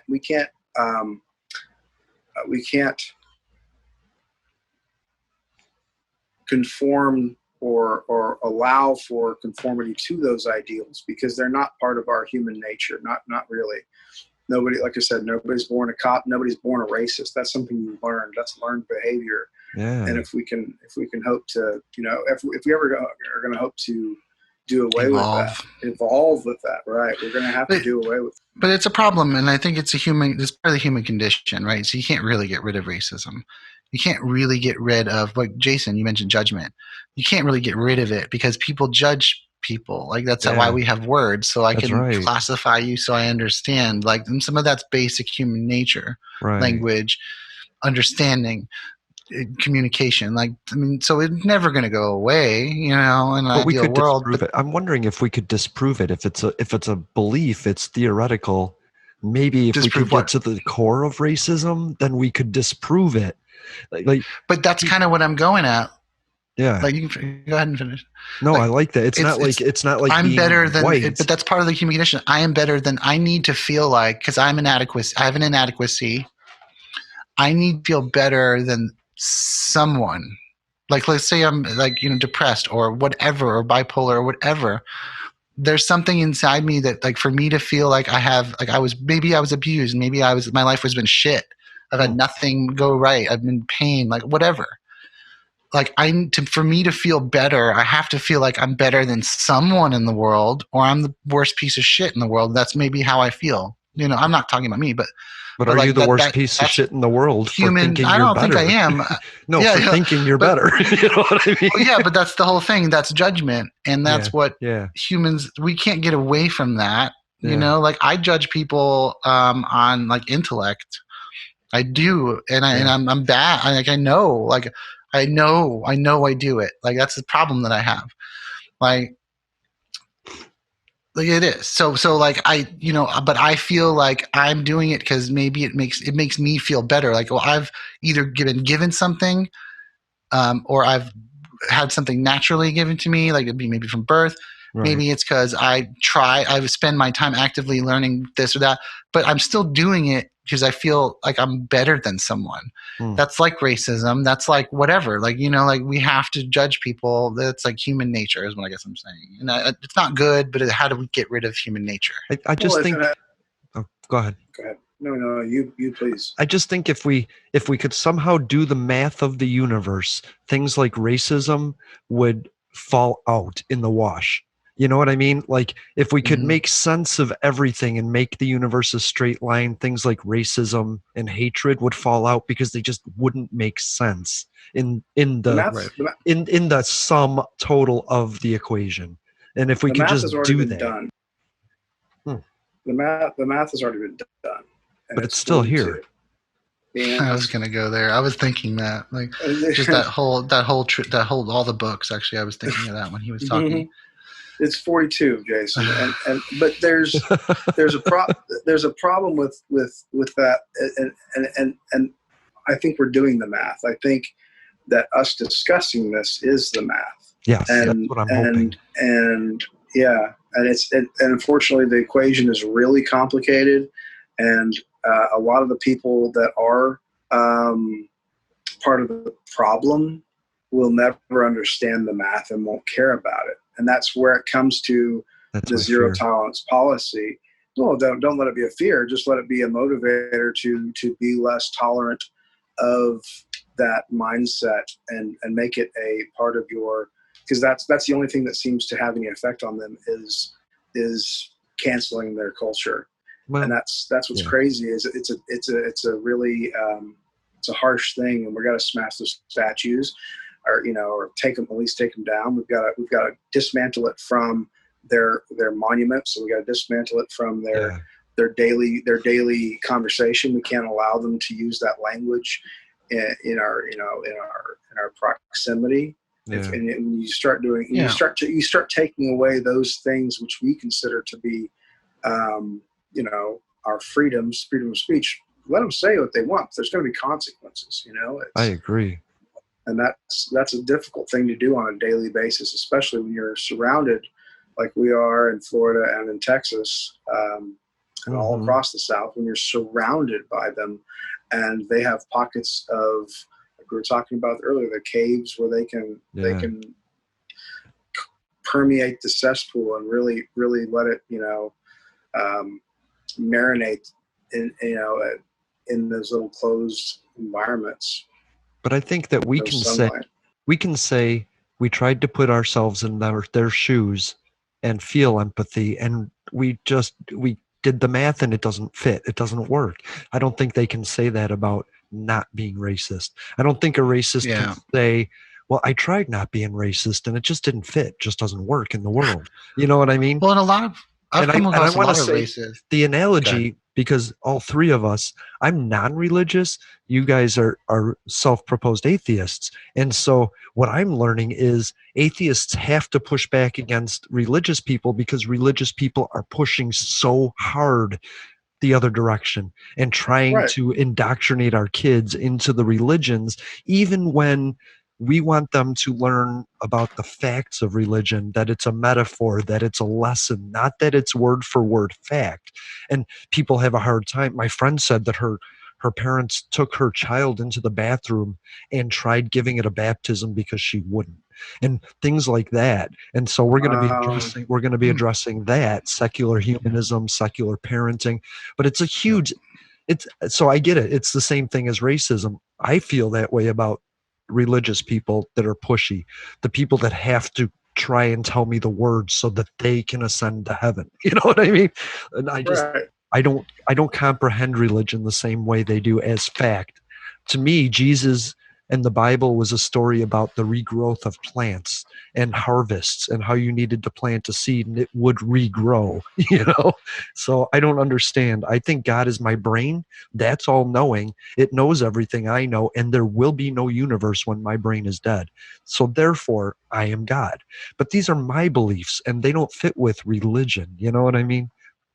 Well, and the difference there is that you're also not trying to make anybody else believe that. You're not forcing policy on a global scale to reinforce the fact that you are the God of your own universe. Right. And that again, it's like, should you be allowed to have those thoughts? And I think you should, because everything about you is not to profess that. It's not your mission to profess that or to convert other people to believe that. But why should we allow for it in other religions that do that? Catholicism for how many fucking hundreds and hundreds of years is on the record as imprisoning and torturing millions upon millions of people into converting to their religion. But we can all go, well, they don't have to pay taxes, I'm sorry, wait, what now? Wait, what? We're bailing them out because they. And the thing is what I believe today isn't what I believed 4 years ago, and it's not what I believed 5 years ago, because, like a scientist, information changes my theories. Whereas if you're religious, you're straining to see the proof that when it isn't there. Somebody said, I was in a downtime. I asked for help, and God answered my prayers. And the answer was, what about the thousands of other times you needed help and he didn't? You're just straining to see him when he might or might not be real, but you can't force or give that him on evidence somebody. when something did come your way. Right. It's what is that theory? It's confirmation theory. You believe it because you want to. Well, and that's you were saying earlier, that your ideals have changed, your ideals have evolved in the last 4 years, and I think mine have too in every way. But I think that's the problem, is that with faith in general, that's a complete. It just encompasses all those unknowns. And just says, hey, I don't have to think about that anymore. I've written that part off. It's check mark, that part of it's done. Yeah. So this subject matter has been the most difficult thing in my life by far. And I mean, I've had some difficult things. I've been pretty privileged, but like in a lot of ways. But that has been the most difficult thing for me to reconcile in my life, is like my belief system, my religious beliefs, my actively non-religious beliefs, like that whole conversation. And I have I have family issues because of it. I've had marriage issues because of it. I've had like all sorts of things. Right. And it's taken me maybe since like my 30s when I got really serious about it. So I'm like 43. So like it was in my 20s, but still, like it took me a couple decades to even like come to an understanding of what I was trying to think of. And then another decade and a half to try to come to where I am and feel comfortable with now. I would love to have a show about this, in particular, and I can get more in depth about this, but like, how do we take atheist beliefs, like, like there's no God, we don't believe in it, versus like, oh, there's God and we need to praise and spread the word. We need to spread the word of science. We need to spread the word of God. And they conflict. I mean, even though they're not supposed to, in some ideas, like they conflict. And I've had the belief for a long time. I'm starting to go away from this belief, but I firmly believe still, like, I'm starting to try to doubt it, but I believe religion is the enemy of human progress and in an evolutionary sense for humankind. Like it's going to help become our demise. It's like, we're not going to exist, and that's going to be a big part of it. Like there's a lot that's wrapped in that. We won't, take science and new findings until it's too late. Like that's how I feel. Like that's my belief actually of how I feel it's going to happen. Yeah. But what I'd like to come to an understanding, or some sort of like rational thought is that like maybe we can take the people who are the true believers in some sort of God, whatever God that is, and the true believers in science and progress of like, whatever, like let's save the earth and let's, this is all we have. Let's come together because both groups of people generally want things to be better for everyone, right? Like, so you got two groups of people that are generally like, we want you to be saved forever and go to the earth and the heaven and the and they're like, I want people to be. It's actually the same kind of person. So like my brother and I in particular, we're both good people. I feel like, people close to us both all say that we're decent. We want the best for people. We actively try to help the world in different ways. We completely don't get along in this particular religious argument, and it causes strain. Like I feel I judge him, he doesn't judge me. Like he doesn't think probably, but like they're like, I don't get to like see his family, like it's just one of those weird things. But I want those people to come together, but it's so hard to come together. I want to talk about this. I want to have a show or two about this. Can we please have a show about this? I would love to actually bring my this is like, this is like on board. There's a lady, Jenna Belk, that lives in Austin, Texas, that really wants to meet you guys. She suffers from CPTSD, and so she's canceled a couple times, but she'll be on the show. And that's cool. And so I was listening to her show, and here's what she convinced me. She said, I have my problems, but I'm not waiting on an imaginary best friend to come and fix them. And that just even if you're religious, you have to have an atheistic belief of fact and function. You know what I mean? Things, you have to deal with the reality that's in front of you, not that something imaginary is just, there's not going to be some imaginary vaccine that's going to fix everything in a week. God isn't going to send the cure down to us. But he they is not do answering. believe that, Jason. That's a problem. Is that but at some point there has to be proof, right? Like you have to deal with. Yeah, but that's the problem. Faith is more important. How do you deal with? How do you walk towards water and have faith that it's frozen when you don't know? I don't understand that stuff. That's their whole idea, and that's part of the problem. Is there are people right now that are spending their time and energy praying for a change and praying for a cure, and not doing anything of any real value, and they don't see it. They don't see it as that.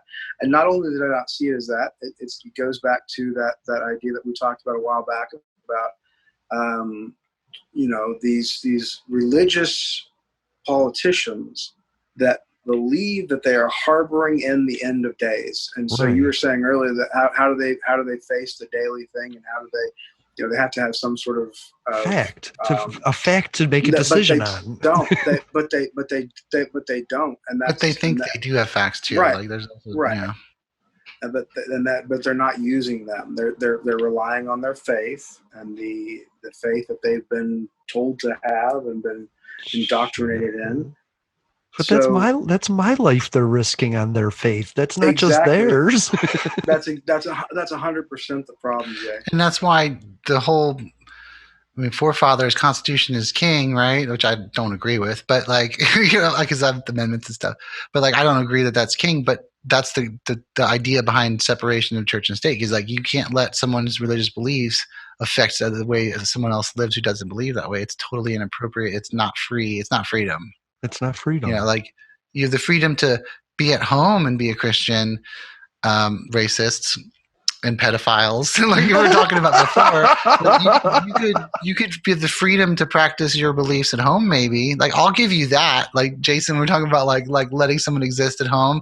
Right. Let the religious people exist at home and pray. And I'm not going to get mad. And I'll say that you can go home and be Christian.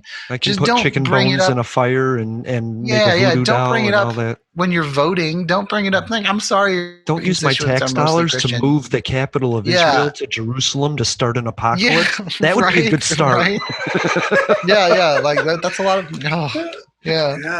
You stay home and I'll support you. Next week, I'll ask my dad and we'll see if we can get him on board. He's got a brilliant mind and really knows a lot about what we're talking about and why the Christian faith is so bent on moving their policy to be the leading, and that's what the problem is.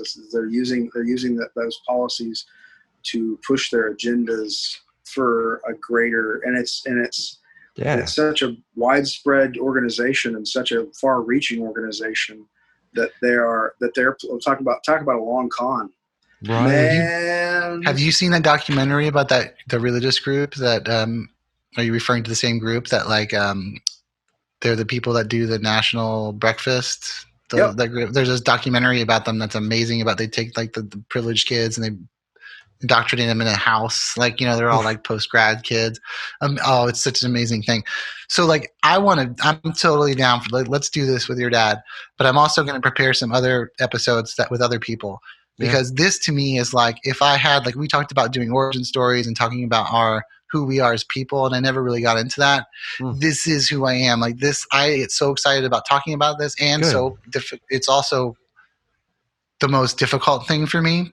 Yeah. But it's also the core of who I am, because I studied religion in college in a Christian environment, and I've also studied it in college in a secular environment, and I had a change of belief during that time period. So I've studied it both ways, and I'm so excited to talk about it. Of course, I don't know as much as a lot of people, but it's been the most difficult life thing for me. She studied the Torah. She was Pentecostal. She studied everything, and that's why she wanted. We should make August Atheism Month. You know what I mean? Humanism. No, month. I'm down for that. We just want to make sure there's enough time for politics, because that's the big thing coming up. Oh yeah. But it's involved in politics. I just reached out to Devin, who is the leader of the Humanist Organization, which is a group of atheists that are very political in Florida. And so I invited her to come on all the shows. Well, I don't think Adam gives a shit one way or another about this, but I do, because I am desperately worried that religion is affecting my daily life through politics. Damn straight. Well, and it's that whole apocalyptic idea that Joe is just mentioning is how it's affecting us. And that's that's not cool. The whole, I think climate change is about this, about religion. But the leaders at least that believe that this world's ending soon. Most Christians have to have that kind of belief of the world's about to end kind of thing. But they're not. Why worry about 10,000 years from now? There's not going to be the world in 10,000. I'm going to be in heaven. I'm not going to. It's whoa, dude. I think it's worse. I think they say, why we've been waiting for the apocalypse. Why would we change it and try and stop it? That's what they see global warming as the end. That's right. Well, and some people want to get that end here sooner. They want to see Jesus. Don't. Some want to delay it. Who doesn't want to see Jesus, man? Yeah, maybe. But they can go, like they said, they can go die real quick if they wanted to see Jesus real quick and see if that's real. But that's the thing though. We're even with, I'm about to lose my thought. I'm going to come back to it. I'll come back to it later. Sorry. Lost my thought. Okay. Too much. It is. It's the policymakers using that right now that you're worried about it affecting us. It really is affecting us. Yeah. And has been for our entire lives. We feel like what's happening right now is something new. And you were talking about funneling money into Jerusalem and trying to all of that is geared towards apocalypse. The apocalypse, it's geared towards the end of the world. They want that. They're ushering it in. They're proud of it. They're using it as their platform to get elected and to and just as a tie-in, it's ironic that racists are burning crosses and using religion to justify their racism. Oh, it's always been that way. Not that religious people are racist, but most racists seem to be religious. Yeah. It's a real convenient thing for them to use as their, saying that, this is it's written here. I'm better than you, and slavery's okay, and the natural order of things. It's But I read the Bible on its side, and all the letters said something totally different to me. You know what I mean? I did a word search in it, and I did the diagonal searches, and the up and sideways. I found a whole bunch of different stuff that said racism is bad and abortion is good, That's right. You guys are not going to believe this. I had a thought the other day that if men saw masturbation as abortion, then maybe they would be more pro-abortion. Man, well, yeah, they talked. I think it was. I want to say it was like Betty White or somebody was like, you know, if men could have babies, there'd be an abortion clinic on every corner. Right. That's so true, man. I don't know if it was Betty White that said that, but it was somebody fun said that, you know, because it's just true, because we see the inconvenience. Mm-hmm. We wouldn't, you know, we don't see it right now. It doesn't affect us in the same way. But there is a strangely large, not strangely, there's an insanely large group of men that meet. I used to run breakfast for one of the organizations that did that when I was running audiovisual, you know, because you don't find out who these groups are when you're the audio guy. Weird. They're just like here's your contact, and this is the men's breakfast of, you know, Dallas. And you're like, oh, the men's breakfast, cool. And you get there, and it's 400 men all having breakfast talking about anti-abortion policy. And it's not just like a group of people. It's not just a bunch of dudes. It's policy makers. It's the big money people coming to town, and they all get in the same country club, and they all talk about the same thing. And it's all about pushing, you know, and they always use the same kind of like, we're giving this money to this organization in Uganda where we, you know, we dug 6 wells this year, and we converted 700 people to Christianity, and we got them to stop having abortions, and we shut down their only abortion clinic. It was like, you know, that's their angle and their use of that to get the money that they need to enforce the policies that they need to enforce here in our local economy. And it's men, and it's like, and these people, they feel so much righteousness and so much pride in this their activism, and it's completely politically motivated. Yeah, and they go home feeling warm and fuzzy because they've done the Lord's work for the day. Because they saved a baby. And they've stopped these unwanted killings and these little innocent children. Man, if you were like, man, the best thing would to kill all the children, because they'd all go to heaven. Like, you know, we wouldn't lose any souls if we just all. Well, there's you go. If we all just died real quick in the womb. Yep. Humanity, like I'm serious. It's like end of the world shit. Like, if we just kill humanity, right, we would be fine. Like, we'd be in good shape. Like, we'd all be in heaven. That's what it's what we're talking about. It's what the Christian right wants. Mm-hmm. Yeah. They want us to have it. So it's, you know, it's fulfill prophecy. And but again, those same men, I would guess 80% of them or more, went home and masturbated. And that just destroys the seed of life, according to them. And if you aren't having a baby with that seed of life, then you're destroying it. And if you're destroying it, that's abortion. Like, I don't understand. If life begins at conception, why am I not 9 months older? Well, you are if you're in Asia. It's true. They count the age.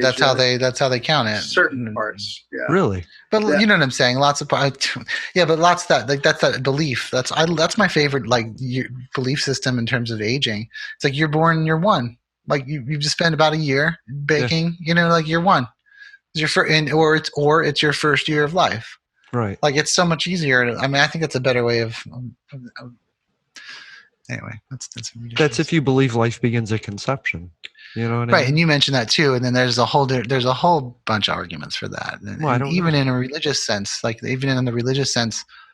I've read, like, when I was religious and when I did study this, because abortion's a big deal. You know, it's like murder. Like, it's taught like it's murder. Mm-hmm. You know, but God breathed the life into Adam and Eve, and they weren't alive until they had the breath of life. And that's another argument for not conception in the Bible, which is interesting, but that's not really talked about as much, you know. But you're right. Like, conception seems to be for some reason, like, an abortion, you know, conversation. Like, it's a baby, it's got rights, which I used to believe. I used to believe that for years, that a child it deserves human rights, like, you know, the person at their home believing what they believe. Like, I've believed that for years, dude. Like, I when I first met oh, I can't say this. When I first, oh, I can't say this. Don't, you know, I can't even finish the statement because it'll be obvious. But like, but you know, like, it's just, it's, I don't know. It's crazy, man. Like, I've been so judgmental on people is my point. Like, I've judged people that I've known and cared about based on their beliefs in that. And it's like, that's fucking wrong of me, you know? And now I believe differently, but at the same time, like, I don't know. So this is why I say, like, all of this is is wrapped up into like what's been the hardest thing for me. Because like changing your beliefs on systems like this, like full belief systems, is scary. And then then like, what if I'm wrong, Ryan? You were taught this, like, now you're gonna burn in the lake fire forever, and your mom's gonna miss you. Like, I love my mom. You were already saved, so it doesn't matter what you do from this point on. But that depends on what religion you're in. You know, that's not true. My mom doesn't believe that. Wow. My dad believes that more. My mom doesn't believe that. Like, hearing my mother's voice sometimes, and I'm glad I have that to listen to, honestly. But hearing her voice sometimes, I can hear it in her voice. It's like, oh, I just wish my son.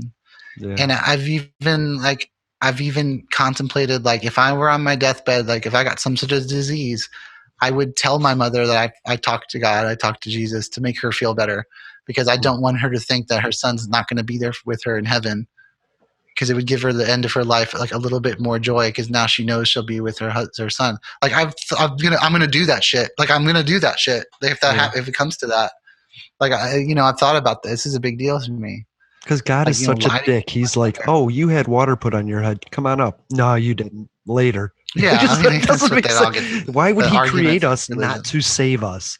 Unless he didn't create us. So I just don't know. Yeah. Like, why wouldn't he save us all? So whatever. I'm sorry. Well, I'm sorry to bring that topic up. Yeah, I mean, no, don't apologize. That's. I love this. Like, no, I'm not saying don't talk about it. Like, I have so much to say about this. Like, he's built in, like, we're built in his image, right?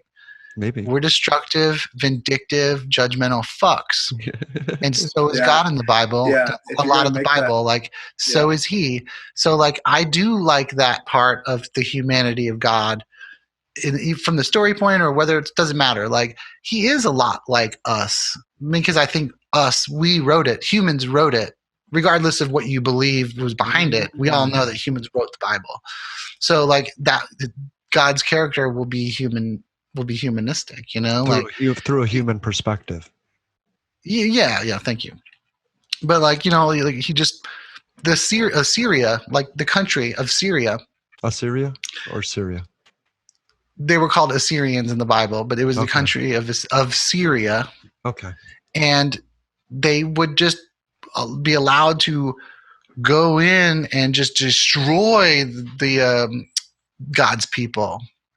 And the Israelites, and he would just allow them for, like, just to go rape and pillage and burn down things because he didn't like something they were doing, you know. And it happened multiple times that he allowed one race to just rape and pillage, you know. Like, that is not, like, I mean, that's a human thought, you know. Like, it's a human thought. Not cool. That's mean shit. Yeah, it's a mean shit thing. Yeah, dick move, God. But if you think more of the devil being the bad part of you and God being the better part of you, and two sides of your brain, and if you imagine that you yourself are God in a metaphorical sense, that your brain is, and that they're just trying to describe people and not God. And yes, we both have demons and we both have our better angels, and we are all knowing, you know, we know. And that's how I break it down, is that there isn't a devil. It's just the bad thoughts. And I think heaven is the creating heaven in your head through repetition, so that when you die and the electrodes in your brain slowly dissolve, you're left with the memories, the remnants of what you believed. And regret is hell. If you remember things as you're dying that are horrible, that's hell. Those are your final moments. But if you can say, through repetition, I sat there, God, God, God, God, for 30 years, and then you die, that's what you think of when you die, and you have this sense of heaven. but it all ends in That's cool. blackness. I think. I mean, that makes sense. That makes sense in a lot of ways. And yeah, you mentioned that before, like the I am God point of view. Like if some people can't even hear that without without misinterpreting what you're saying. You know, like Right. I am my brain and I am God. Like people, that is just so wildly like blasphemous, you know, like from a religious perspective, a lot of religious perspective. It's just such a blasphemy that But it's not you can't egotistical. even now engage. You can't even now engage with that person. You know, Right. I wish we could all get together and just try to help the human race, regardless of belief. I know, Like right? I want that. I want to start that church. Like you know, my mom when I was born said I was going to be a preacher. Like she held me and said, "He's going to be a preacher." Nice. And I kind of want to live up to that. But the only way for me to live up to that is for me to bring the people together so that like we can be better humans in the future. Yeah. And that to me, that's like where like, I mean, I believe we're going to die here on the earth. Like we're going to kill each other. Then that's why like Mars is so appealing to me. And like space travel is so appealing to me. It's like, hey man, this home's going to burn. Let's build a couple more, man. Like maybe we could do that sort of fast, you know? Can we fix the earth a little bit? No, we're not going to do it because we're going to destroy the earth. Like, okay, Can we go to another place where those people can try to conserve and build a new earth that's not nearly as habitable, and it's going to be difficult in all their generations of people because you're being an egotistical fuck right now. Right. Okay. Like that's where I lie, you know, like that's how I feel. And like, how do I start a religion with that? Yeah. Well, it was crazy, like learning about when Satan, the Isn't word, that like Unitarian? I'm sorry. What's that? Isn't that Unitarian? Unitarians. What? Sorry. What were you just talking about? A religion based on more of the education. No, you're right. You know no, what I mean? you are. That is, my sister is Unitarian actually, or she goes to a Universalist Unitarian church, and that's a great idea. That's a really great idea. And it's like, we may disagree on what our things are, but we're all together. Like, I think that's one of the better religious ideas is inclusivity. You know, my sister was married before marriage was legal for her in California in a Unitarian church. And it was a really nice thing to see the church welcoming something that was so Agreed. evil. That was one of my favorite moments in American history. When all those marriages took place. Oh my God. Yeah, that was really cool. It was really cool. Yeah. One of the bright spots. But yeah, I'll start some sort of church that doesn't have the same bullshit. Yeah. Like God. You know, I like the fairy book parts of God. No, what I was saying was when I found out like when the word Satan like was that term, when it was coined and when it was written in the Bible, like when that happened really bothered me as a believer. That'd be a cool show to do too. Like, when did Satan exist? When did he become when he became, you know? And it was way after all the prophecies, way after some of these books were even written and supposedly have already happened. And that really threw me for a loop when I was a believer.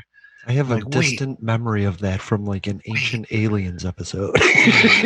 Yeah. It's just like, oh man, like what? And that was like the end, you know, one of those like, oh shit. The beginning of the end sort of. Yeah. I mean, I was already believing something, but I was like, oh man, yeah, that doesn't make sense to me. Yeah. That doesn't. Wait, the snake in the garden was the Satan. No, 150 years later, they wrote that at the end of the book. That, you know, that book you don't really believe in as a Revelation as a Christian. I was like, man, Revelation's a weird dream, and that's the way I was taught, and that's the way I was taught, and the way I believed, which is how that works in religion, right? But I was like, he wasn't introduced really. I mean, it's used throughout the Bible, but that was never. It was used to say, like, you know, Satan is like the snake in the Garden of Eden, and nowhere in the book of Genesis does it say that. And when I looked that up later in life, I was like, holy shit, it does not say that. We just assume that. And then we don't things were changed. That. We were told that, right? Right. And then things were changed at certain points. Yeah. But it's still, even in our English, like, American Bibles, it still doesn't say Satan ever in Genesis, you know, unless it's a weird interpretation, which is, to me, seems really strange. You know, that's really strange. That's not strange. It's calculated, man. I mean, I fully believe it's calculated. I mean, it was done on purpose. Like slaves, be a slave. Like, the world's about to end. George Bush. Like, the world's about to end. So if you're a slave, you be a slave and you stay a slave. Like if don't get married, don't get divorced. That was literally what was written in, I think, one of the apostles, Luke or Paul said all this stuff. And like, it's like, that's one of like the major things in the major stories. And like, he's about to come back. Like, let's just, like, we're Christians. Let's just stay where you are. Be good people. Like, and that was just continued, be good people. It's pacifism. And it was like, just keeping people in line. How I feel. Yeah, me too. Anyway, I'm done talking about this. Okay. I'm done talking. You guys continue talking about it. I'm going to sip on my Gatorade. Like you guys, I was also this last week I worked a whole bunch, and I've been kind of, I had my time with my kiddo, and that was amazing and regenerative, but I've been just so down, man. And we talked about this earlier as far as everybody just kind of feeling pretty awful. And I just have, man, but getting on here and talking with you guys and talking through some of these things, even, in this episode not being super directional as far as we're not focusing on any one guest or anything, I really enjoy this little bit of time with you guys, just airing my thoughts and hearing your thoughts on these same subjects just does me a world of good. I want to thank you both. I love you, man. I love you too, brother.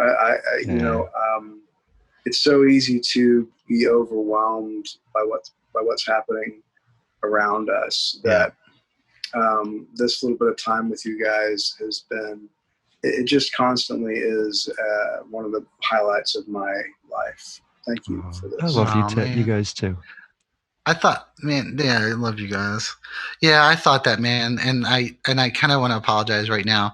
So to our listeners, I mean, if you don't know who I am as a person, I'm overbearing a lot, and when it comes to production, a lot of people just don't like me.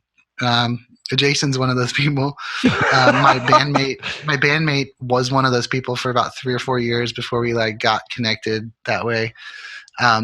And I could tell I was worried you were, and that's why I was talking to my parents today about these I brought that up earlier somewhere, but like I was like, oh man, I don't think Joe's really feeling well. That conversation I had with my dad about what you mentioned, and then I thought about like, oh, the last like day I've been like kind of like, yo, what are we doing today? Like, come on, like I need some sort, like Ryan needs some sort of direction here, and I kind of wanted you to deal with it.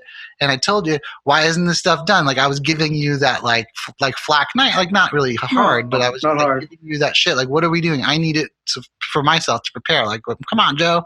And then I'm like, oh, Joe's probably not feeling great, man. Like, like we know each other well enough that like I realized that, and I was like, oh fuck, like maybe I should not.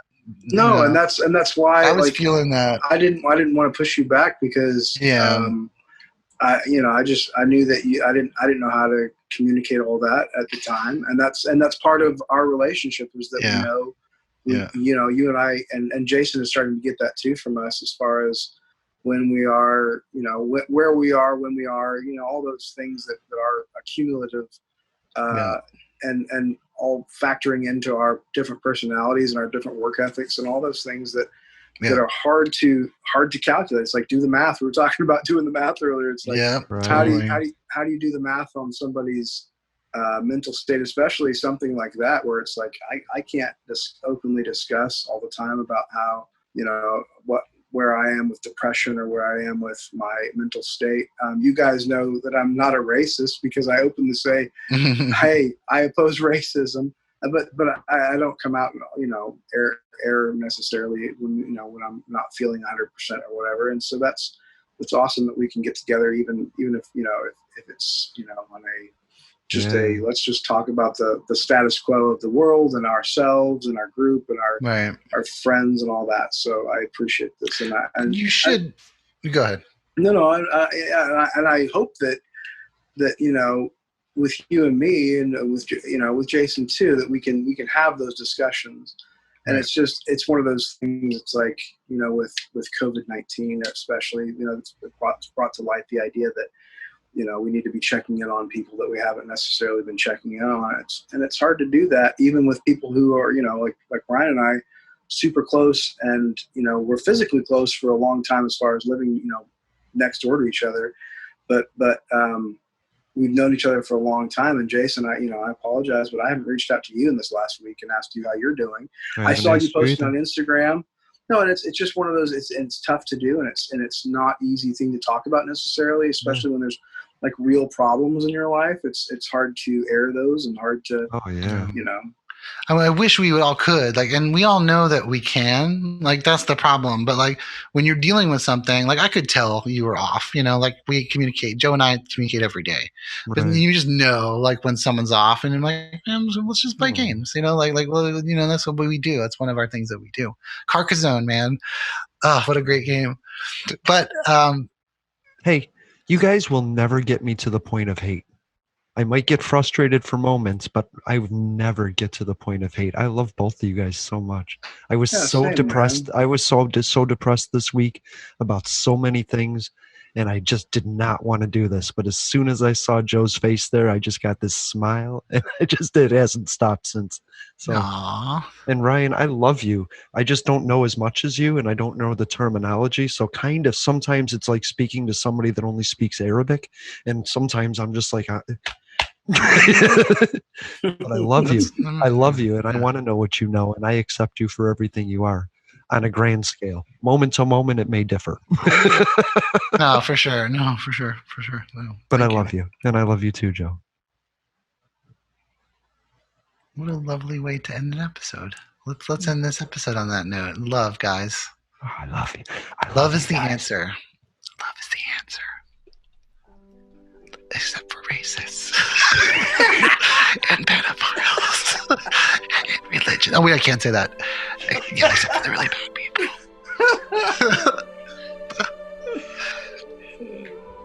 Goodbye, racists.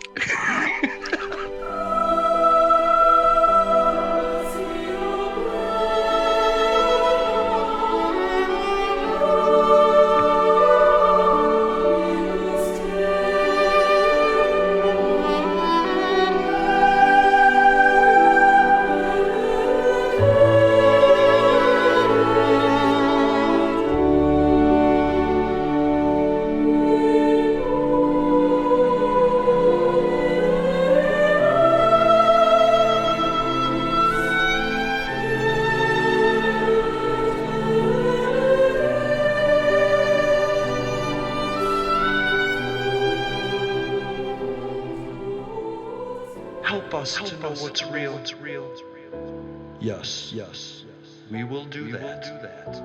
We will create podcasts such as Adam Has a Beard and the Denton County Collective, the Unsigned Countdown, and we will set up podcasts in North Carolina, and Georgia, and Mississippi, and Florida, and Arizona, and Nevada, and Idaho, and Manchester, Michigan, Illinois, Wisconsin, and we will bring the truth to the people, because the people will have a voice here. No longer will we be ignored. No longer will we be forced with policy after policy from an ever-changing network of politicians whose only goal it is to make money, to continue to run, to continue to make money. They will listen to us. We are the people. We are America. We are public access America. That's who we are. And if you didn't know we existed, you might want to get on board. We want to hear from you. You want to hear from us?